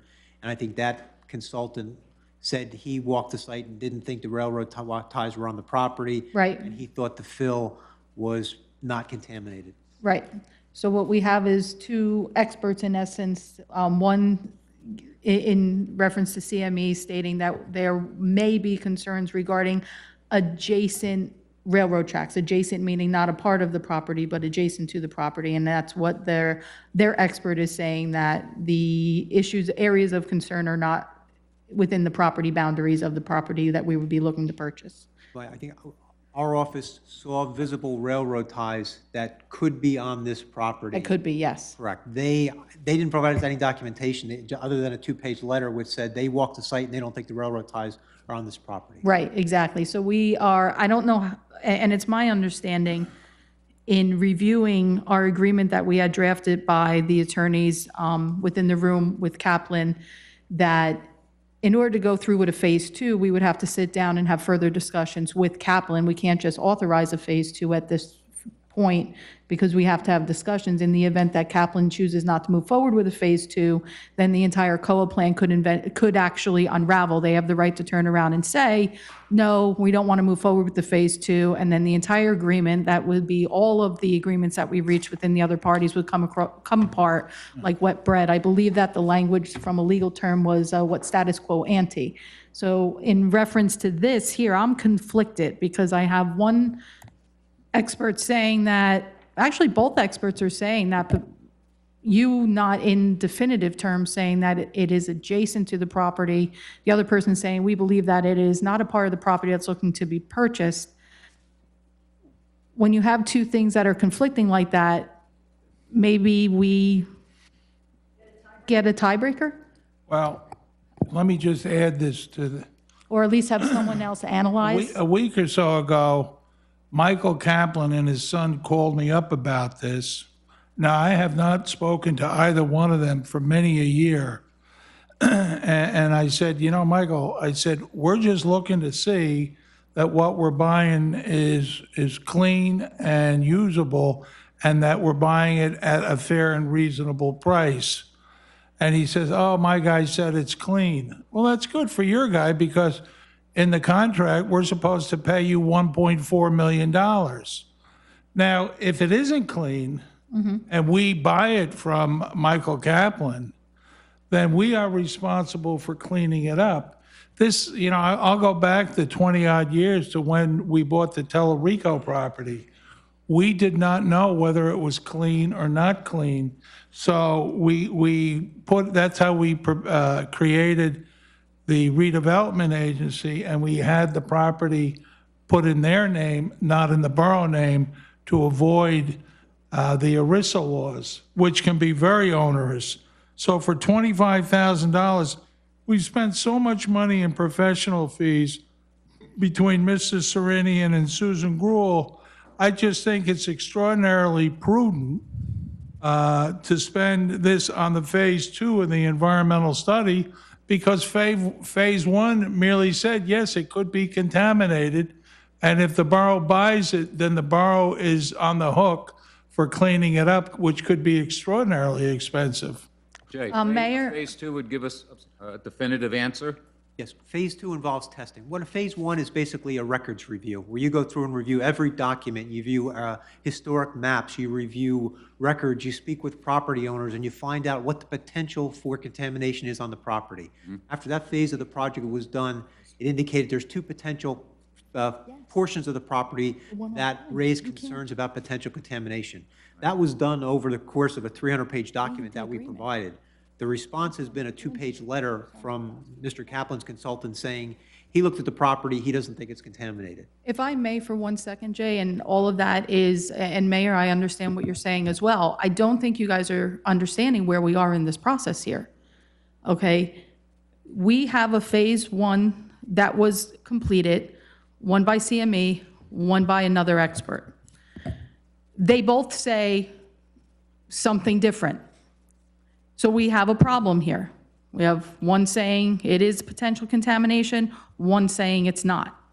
We have no authority right now to turn around and authorize CME, whether or not we agree with them or not, that we are going to move forward with a phase 2. And the reason why is read the agreement that we made with Kaplan, and it says explicitly, in the event that the phase 1s come back, that there is a potential for contamination, we have to sit down with the property owner, which is Kaplan, and they get to make a determination whether or not they want the borough to move forward with a phase 2, which within that agreement, it states that the phase 2 would in fact be done by CME, or they have the right to turn around and say, you know what, we don't want to move forward with the potential sale of this property, and then the entire COA plan goes away. That's what it says. The term is status quo ante. Now, Kaplan, yes, do we have to sit down and talk with Kaplan and say, okay, we have a couple of options here before us. We can turn around and say, well, we have one phase 1 that says this and one phase 1 that says that. I like what Mary's saying is, well, what if we ask for another expert to look at the two, because they are clearly on opposite sides. I do like tiebreakers. I do like bringing in another expert to say, okay, tell me what the nuts and bolts of this really are. Because we can't move forward with authorizing a phase 2. It's in violation of the agreement. We don't have the authority to do that without sitting down with Kaplan. Kaplan has the right to turn around and say, well, we're not okay with the phase 2. Guess what? We're not willing to sell anymore. Or Kaplan could turn around and say, okay, which I would be impressed if they did, because they'd be going against their own expert. They might turn around and say, okay, do the phase 2, and we are willing to take off any issues that are found in the purchase price. But we can't do that without having that conversation with them, because that is the way the agreement is written. That is what we agreed to. That is explicitly within the contract. Read it, reflect on it, call Mr. Serenian, call Mr. Edwards, call our attorneys. I did, because when I saw this, I was like, whoa, can we even do this? That's what it says. I think we have an What are you hoping to get from a third assessment? I guess that's... I would be curious to see. Because I understand where you're going with the phase 2, but what do you want from a third?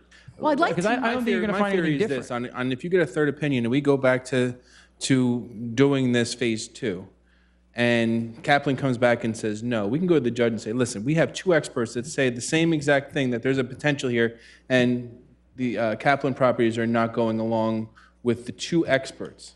It's just backing up our argument. If we just go with the one and they're saying no, and then we are going to be in breach of our contract that we made. But if we have a second opinion that goes along with our agreement, the judge might side with us and say, yeah, Saraville has two experts doing it now. I totally trust Jay, and I believe that there's a potential out here. But if we just go and just blanket and say, yeah, we're going to the phase 2, we are in breach. Getting that second set of eyes on our, backing up what Jay's saying, which I don't believe he needs to. I know, Jay knows this town more, better than most people up here. But it's to protect us with the courts down the road. But we know that there's, if this other expert comes back and says no and bears credence to the CME report, which I'm in agreement with Dan. I mean, CME, you guys know every single thing about this town. I'm not saying that one is more valued than the other, but I think it also gives us a little bit more strength at the table potentially when it comes to Kaplan. Like, hey, we've got two now that say that your experts' comments are not. And then we get the authorization to sit down with Kaplan's properties to look forward to that second phase. well, so from a technical It's also standpoint, very disappointing that this contract was written in such a way that prevents us from protecting our own interest here. No, I think it actually does protect us, though. No, it because- doesn't. site was always a We need bit to do a fishy. phase 2 so we can get a definitive answer. And the contract prevents us. but just from a doing that. technical Yeah, but we standpoint won't with the buy phase it. 1. Wait a minute, can It we doesn't let, prevent- can we let prevent Steve us. Grillo, Councilman Grillo speak? I'm just, so what we know is that there is some type of fill on the site. Both assessments assert that, correct? No. Again, you have a detailed phase 1, and you have someone that reviewed our phase 1. They didn't prepare their own. And so your phase 1 says that there is fill on the site. Correct. And your phase 1 says that there is a railroad siding on the site, which could present Adjacent to. adjacent to the site. Okay, I just want to make sure that everybody's clear about, because absolutely, we're we obviously are. talking about two separate studies. Then the response to that is, don't worry about it. Correct. But I think that the fill is exceptionally problematic, because there's no debate that it's on the site, correct, Jay? That's correct. Okay, and so we don't know what that fill is. I don't know, what do you mean debate? I don't think that it's necessarily addressed within. Well, that's exactly why you do a phase 2. Well, you And can't I'm do a not phase I'm not editorializing or putting an opinion here. I'm just saying, if the issue in question is that there is fill that is definitely on this site, but we do not know the condition of that fill, then we're going to have to do a phase 2. I don't know what. We can't. No, I understand. I understand we have to speak to the Kaplans, but we have a technical problem, right? We may have contaminated fill on the site, and we have to do something about it. That phase 2, with the requirement of speaking to the Kaplans, has to happen. But what I'm trying to get to here is, I don't know, and I don't care about getting the third opinion, but I don't know if the third opinion actually gets us anywhere, because what you're still going to have to do is a phase 2 to determine the quality of that fill. We can't do a you're phase right. 2 if Kaplan doesn't agree to it. I Kaplan doesn't understand agree that, with but it. what's the good? I don't get the point of going to court and saying, well, we have this other assessment. It doesn't matter. If the fill is contaminated, the fill is contaminated. You got to deal with it, and the Kaplans have to deal with it. But if I might, I think that the area of dispute is whether the historic fill is contaminated or not.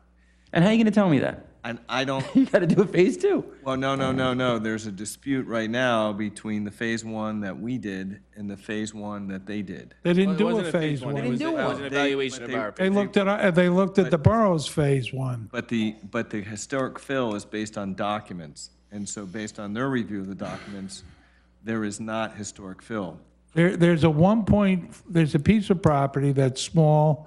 It's $1.4 million is what we agreed to purchase it for if it was a clean piece of property. We're saying we're unsure and we wish to spend we wish another $25,000 investment just so that we're not buying a contaminated piece of property, which will become a liability for the borough. The other interesting thing that Mr. Kaplan said to me on the phone, he said, I understand you're the one that's holding this up, Mayor. And I said, the only thing I'm doing is making sure we're buying what we're supposed to be buying, and we're not buying something that we're not supposed to be buying. So apparently, Mr. Kaplan has been talking to a number of other people who prompted him to call me to step aside and just roll over on this and have the borough buy a potentially or an unknown piece of property without doing our due diligence for $1.4 million. Excuse me, Mayor. I think what we're hearing up here is that we want to do another step and protect the borough's, borough's point of view in this. The next step. When you spoke to Mr. Kaplan, did he say he was going to do the phase two? In any land purchase, Dan, the next step would be to do a phase two. Correct. When you spoke to Mr. Kaplan, did he say he's willing to allow us to do a phase two? Said he and his son were going to talk about it. So I guess they've talked about it. So now you have the guy selling the property who doesn't want any more studies done on the property. Is that Even what though he said? Are you he's got to negotiating? receive $1.4 million for the property, and he's saying it's absolutely okay. Are you negotiating with the developer? No, Rather not at than all. letting, I did not place the phone call. I merely answered the phone. well, you continued the conversation. Did he have this conversation with our attorney? He called me up. Are you, wow. We have a problem here. I don't think so. Absolutely. Absolutely, we have a Well, problem of course, here. to you You're meeting guys. with you're meeting with the You're having did not mean conversations that. with you're the contacting developer. a, He called me up. contact with a developer. But We have a legal Do we? document, yeah, we do with the court, and you're making these little side deals, Mayor. I didn't make a side deal. You couldn't speak to him, then he has to speak to the attorneys. And you're talking to him specifically about whether or not he's going to do a phase two, and you're talking about the dollar amount of the purchase of a site. That's negotiations, the last time I checked. I said, I did not talk about the purchase price of the property. You just said it. You I'm just right. said I you just did. asked Dan, what's the purchase price? $1.4 million. Dan just told it to me. I believe you're, I know I just turned 40, but my hearing's still 40? intact. Yeah, just on some. I'd like to step back 40 years to old. what Councilwoman Kilpatrick said. So you explained the requirement of the agreement in detail. So I'd like to ask Mr. Dupont, we have a phase one that says there's potential contamination. By our profession. By CME. We have another document by Kaplan, which is 2 pages that is obviously not substantive. It's disputing. It's disputing, but it's certainly not as in detail as it probably should be, right? And that's the crux of this discussion. Based on the agreement and based on what Councilwoman Kilpatrick said, is the appropriate and prudent thing to do now to go back to Kaplan and say these two reports conflict? We need to have a discussion as per our agreement before we proceed with anything. So I agree, and if you agree with me, then I agree with Vicky in that item 2 here is not the appropriate step. But I just want your legal understanding of the agreement. That's correct. Now, I reached out for Mr. Serenian last week. He was on vacation. Mr. Edwards was on vacation. My suggestion is to do exactly what you just transpired, and that is to go back to Mr. Kaplan and say, look, we do have this issue. There is an issue regarding the phase one that we've done. We need some more information. And perhaps if the Kaplans were to say, you know, my $1.4 million sale could be in jeopardy, perhaps I should do a little bit more digging to give the borough of Sayreville what they want and what they need. Well, I mean, I know you say that it's like he's making this big windfall, but if this goes bye-bye, he's just going to build on this and make more money. He's going to build on this. Right, the original plan, Steve, if you remember, Put had houses buildings up. on this. So So he's not going to either gets 1.4 from us, or he's going to clean up and. Well, we're also operating under the assumption that he's sharing everything that he has. He may not be. We don't know. We don't know what work might have been done at that site in the past. You're assuming that you're getting 100% of the data. No, I'm not. You don't That's know. why I want to have another set of eyes. That's why just we in want a case, third. to protect our interests. But I think the better step, and feel free to disagree with me here, is that I think we should go to the Kaplans and say, listen, we do have this discrepancy. We now need to have a more in-depth discussion. Do you have more documentation? And I'll agree with that as long as if we come back with a no, that we go back and have another set of eyes look at it. That's a logical step. Right, you're going to have to, you may have to have Jay supplement his report once the information gets back. I just think it would be premature to do that until we go to the Kaplans and explain this difference in opinions. Right, I don't want and this offer whole them an opportunity agreement to give to us be- more information. I don't want this whole agreement to be tanked. I want to make sure that we're protected and we're doing every step that we can to protect the borough. Right. So that in case they come back and say no phase two, now If they say no You come back phase and say- two, it's done. well, Then they it's build. not done. But that's why we have, going to have another set of eyes on it afterwards. So let's authorize, I feel that we should authorize them to go to see, Mr. Kaplan and their organization and say, listen, we would like to do a phase two, and let them come back and say no, and then we'll So you want to trigger the final phase of our negotiations? That's what you're doing? No. Our final, If they come back and say no, then we can, either way, they're going to either No, say yes or no. I don't think you asked them for the phase two. You asked them if they have any additional information to share. I think you've got to supplement, I think what you got to do is have Kaplan respond to our inquiries and ask them to supplement their response, and then you may need either an independent phase one, or CME is going to have to expand or supplement their phase one. I don't think you jump to the phase two request now. yeah. Well, that's why I'm saying. I don't think I you don't do. see, I'm sorry, go ahead, I insist. No. I think that Kaplan's got to supplement the report, and then that information either has got to be done for a supplemental report by CME or an independent exam by a third party, but I think you got to get that information from Kaplan as to why he differs with Mr. Cornell, with CME's report. I agree. I thought that phase one did that, but that was just the way I read it. Well, they didn't give you a phase one. Well, I think that their response. They gave a response to the Yeah, phase I one. know, but I think we know what direction they're going in. But they very well may have a phase one sitting on a shelf somewhere. But I think they would have submitted that if they did. Again, it goes into the assumption that they want you to see it. I don't know. Not necessarily.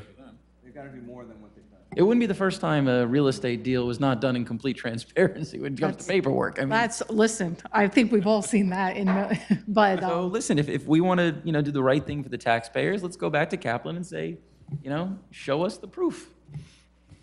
You do realize I'm an extreme skeptic when it comes to developers, and that's why I oftentimes say to myself, their phase one, not surprisingly, was in conflict to what our phase one was, or their response, or whatever Vicki, you want they to call didn't it. have a phase one. The They gave response to the phase Their one. opinion on our phase one. Yes, I understand They that. had no phase one that would be accepted by anyone for any reason. I understand that. It's not surprising. That's why I said, Why would we buy it? my thing is to move to, right. what's our recommendation here then? Because the phase two, we know we can't move forward with authorizing at this point. So We pay for it. what's the pleasure? That was, Serenian should be disbarred. I'm sorry, what? I think the. It should be I- disbarred. I think You're negotiating with a developer. Vicki, it may seem strange to you, but when you are a mayor, you are the CEO of the borough. So it's actually quite normal for different developers and vendors to call the mayor as the CEO, because at the end of the day, it's my signature that goes on the document. Now, in order If to you choose have, not to sign it, in it's still. order The reason to why we're in have this mess is because a of your deal- signature. Yeah, your signature screwed up this whole thing to start with. yeah, well, listen, Mary, Yeah, I would have comments, but they would probably be out of line. That being said, it is, from the countless attorneys I've talked to, they have all said, Mayor, you're doing the business of the borough, which is what you were elected to do. The fact that I'm not in your party, the fact that you're not getting your way is irrelevant. I'm doing what I was elected to do. the way the residents. Mayor, what is came your- in, we're- and they we're were looking- against what you did. Mayor, we're Okay? looking at. I don't think That's the so, Mary. residents in the No, town. Oh, come on. no, The no. council chambers were full No. for months, every on, single hold on. meeting. Mayor, what is No, your- of what is course your, not. Should I put out the tape? What is your idea now? Residents didn't What do we care do? about this. Not buy the Personally, from property? a business perspective, the fact that he doesn't want us to know what's on the property alarms me. So we're looking at getting that information. What is your suggestion? Not to buy the property because they said no? My opinion is we need to do a phase two.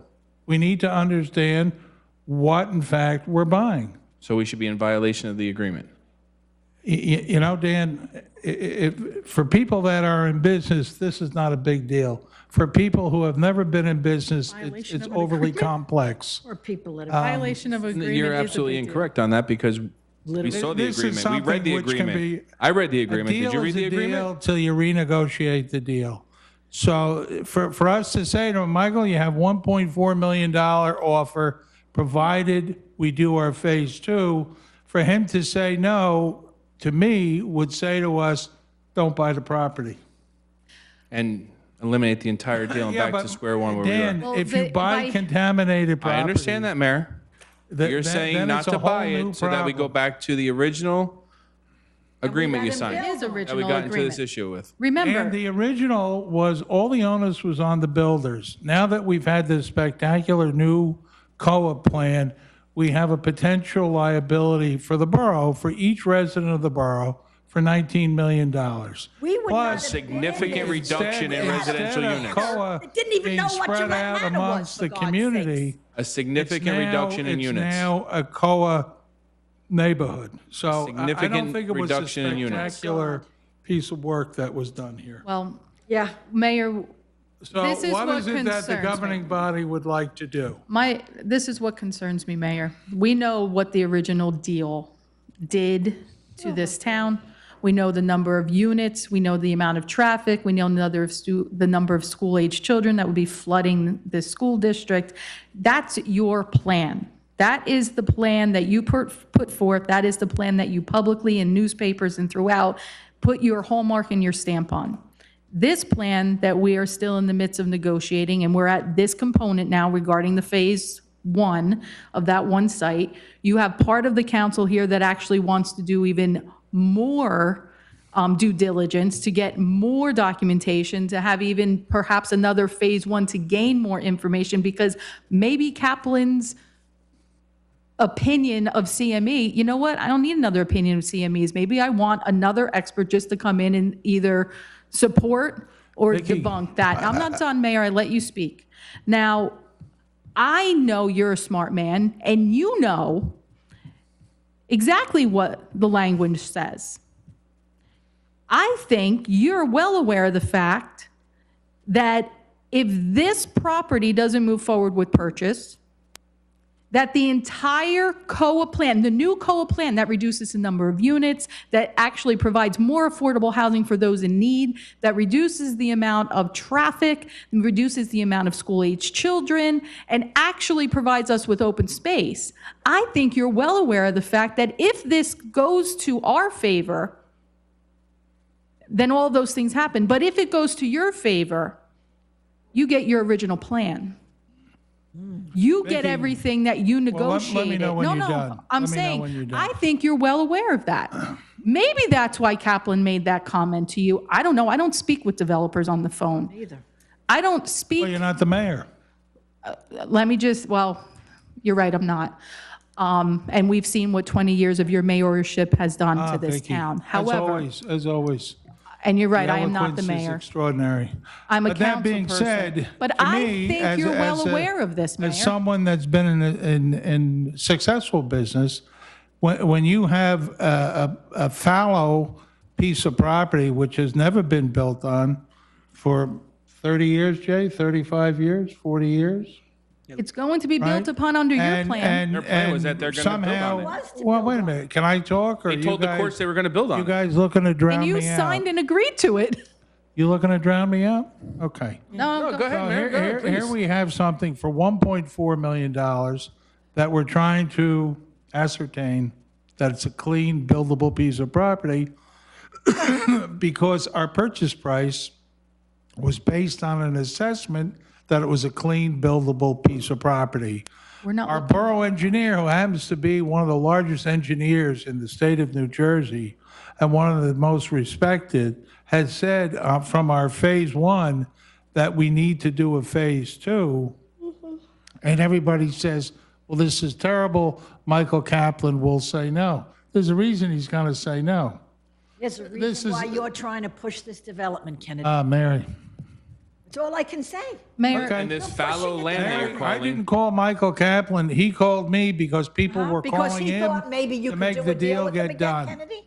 So there you go, man. And this fallow land that you're saying is, not buildable, he went to court and said he's going to build on it. So either he's going to build on it or he's lying to the court. I'm assuming he's going to build on it because I don't think he'd want to lie to a judge. Well, it was in the original plan that the mayor signed that he was building on that. And the mayor, you were okay with him building on that. Matter of And then fact, his friend when we Bob Kay tried gets to more stop this, units you and said- everything You happens. said that we were anti-Semitic because the builders were both Jewish, something I wasn't even aware of. Okay. Because we tried to Okay. stop this building, you said at this council chamber, being taped, that Yep. we were anti-Semitic. Is there an opening there? Mary, only you can comment on that. Well, I do concur with the mayor in the simple fact that CME is 100% experts in their field. They are absolute professionals, that their phase one analysis was extremely detailed. I do agree that the opinion that the developer put forth as their phase one analysis of CME's phase one is incomplete and needs more information. I would love to have another set of eyes come in and do a full phase one, so that way we have something else to corroborate what CME has already said. That was just my opinion here, and apparently we might have a different direction to go into, but I know that the way that this was written on our agenda here, we can't authorize a phase two for the reasons that I explained to you, the way our contract is written.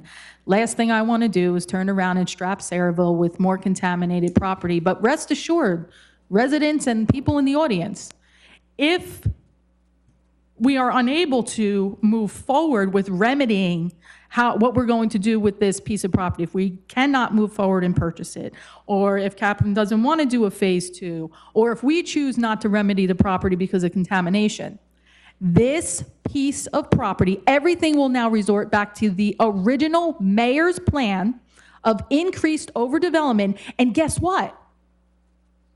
There will be housing built on that property. People will be living in that property. Whereas if we purchase it with the open space idea, it would remain as is. It would remain untouched. It doesn't have to be developed into anything. Wildlife, trees, raccoons, possums, fox, whatever the heck you want running through there continues to stay there. But in the event that we aren't able to purchase it, or we aren't able to clean it up for purchase, the mayor gets what he wants in his original plan, which is housing there. Lots and lots of housing. Not just there, but more housing in National Lead. Goes back up to the original densities, goes back up to the changes in the bulk variances that you remember, like how pushed out it would be. Everything goes back. Kaplan turns around, and instead of getting their reduction in housing between the 2 points, that goes away, and now they get to build up to the original plans. We no longer get veteran preference housing. That goes away. We lose our 100% affordable housing, and no, this is not what used to be the idea of Section 8.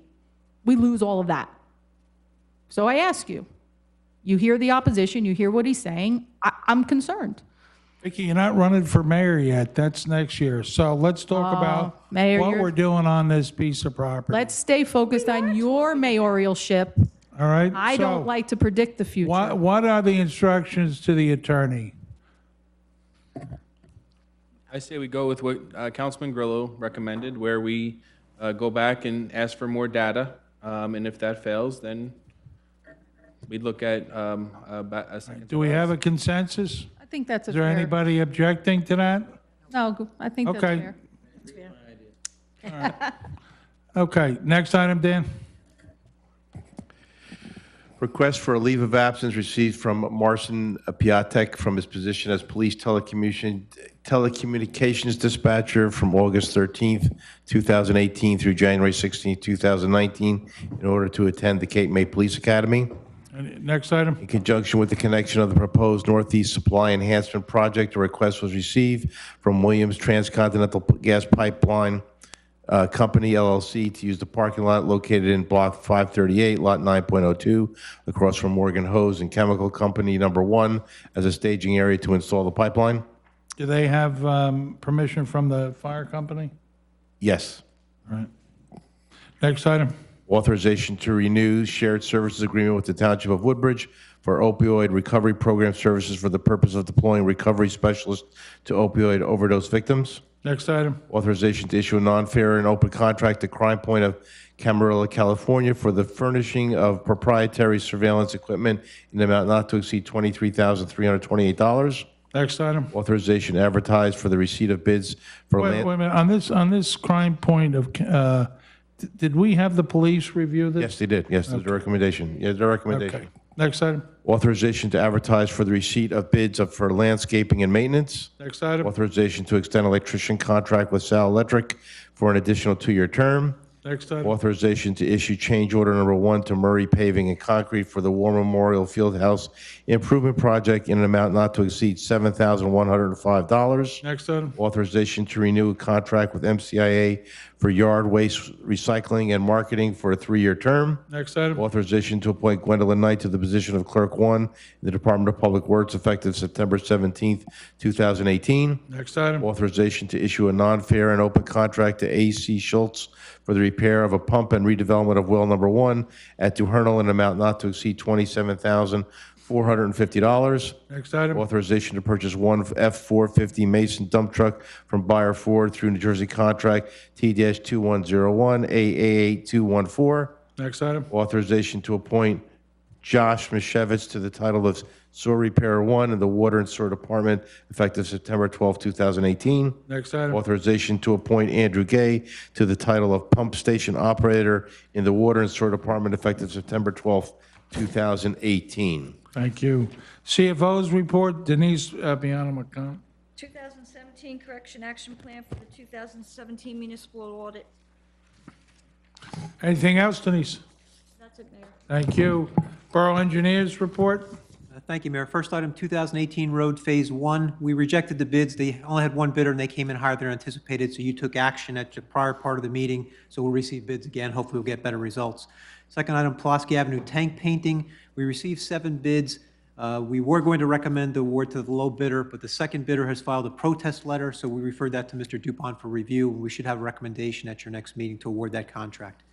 Next 3 items, Main Street Extension, North Ernst Road, and Hague Street. There are 3 road projects that are nearing completion. We're recommending you adopt change orders just to reflect the actual quantities installed. We're not increasing or decreasing the original amounts, just remaining the same. This allows us to pay the contractor for extra work that was done.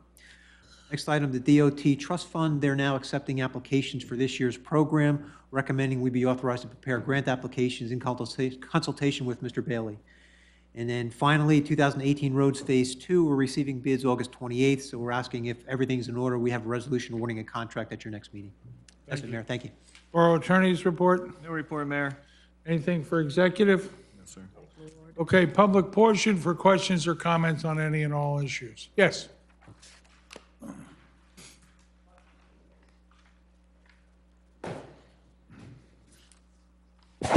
Good evening, Ruth Ann Mahoney. Ruth, can you pull that a little closer to you? Terry, will that come closer to Ruth Ann? It will, but it's supposed to pick up the whole area. No, just this way. I guess not. Make it you bought it. Go ahead, Ruth Ruth Ann. Ann Mahoney, 2 Gerard Place, Harlan, New Jersey. Go ahead. I'm trying to understand all of what's going on with the COA and so forth.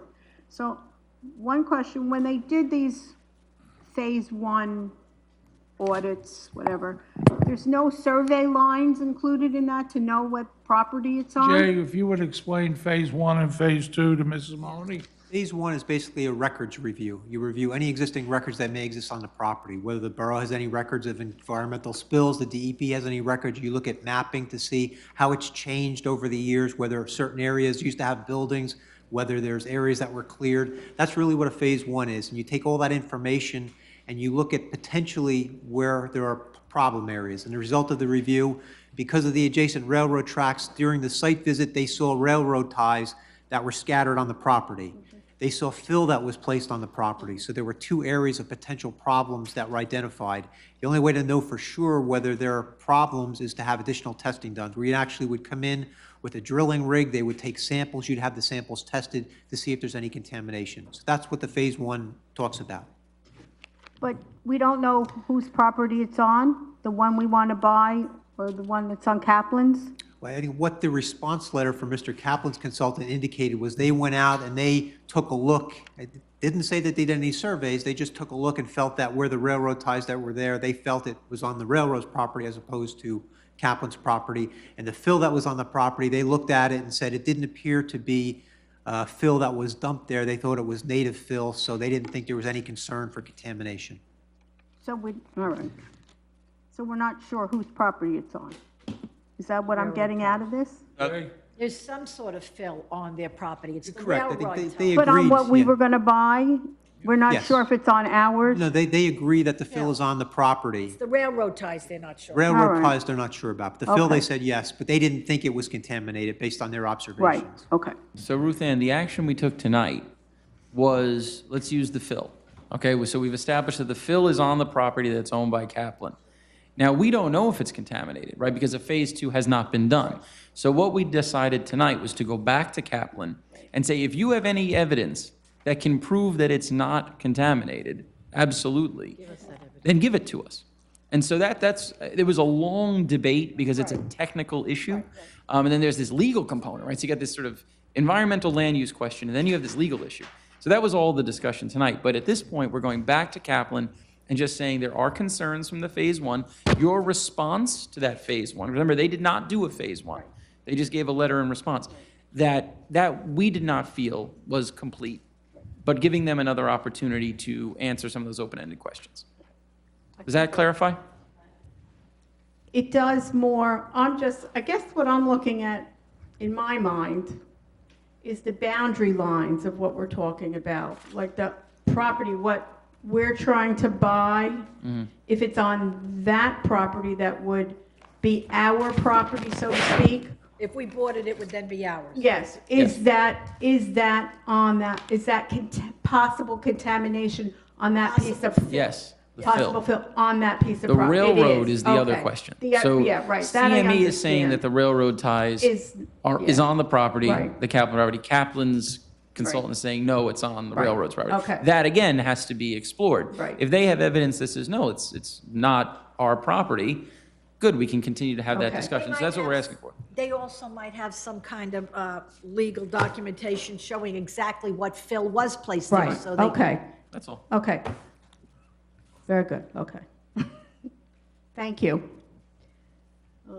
But, okay, the other thing then, if there is contamination, and we unfortunately go back to the disastrous first plan of all that building, they have to remediate that property or build Or on they build. contaminated soil? Now, they have to remediate based on residential standards. Now, even if be just we, capping it. whatever is within those, residential standards of what they have to do. Now, even if, let's, who knows, maybe Kaplan will turn around and say, okay, we're okay with doing a phase 2, but my bone of contention with having it written on the agenda the way it was legally. Oh, I we were- understand that. yeah. Legally, as you went through, I understand Yeah. that it's got to be spoken.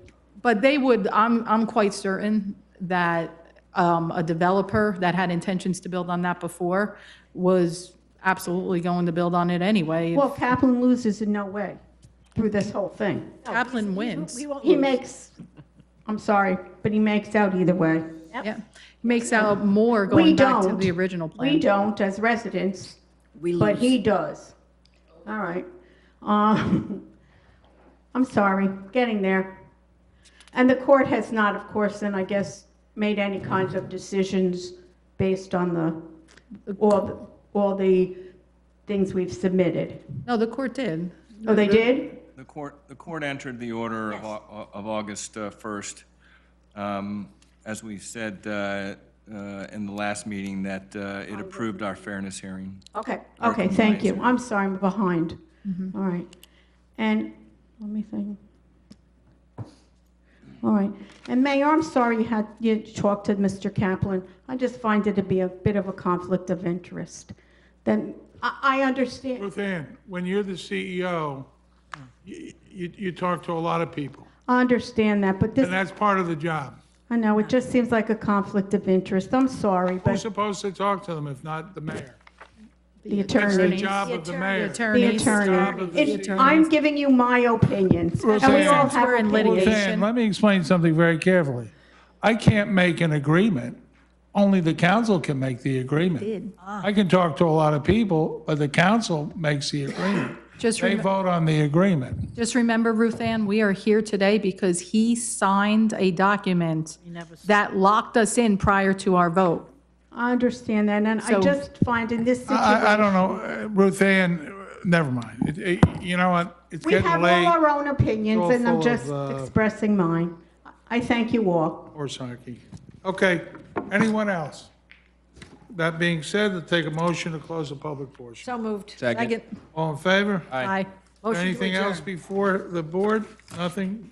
Motion to adjourn. Second. Motion to adjourn. All in favor? Aye. Opposed? Thank you.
We have to check with Ahmed tomorrow, okay?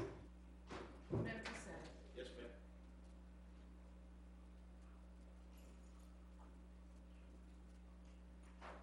Get my money tomorrow. It's all your fault. It's not mine.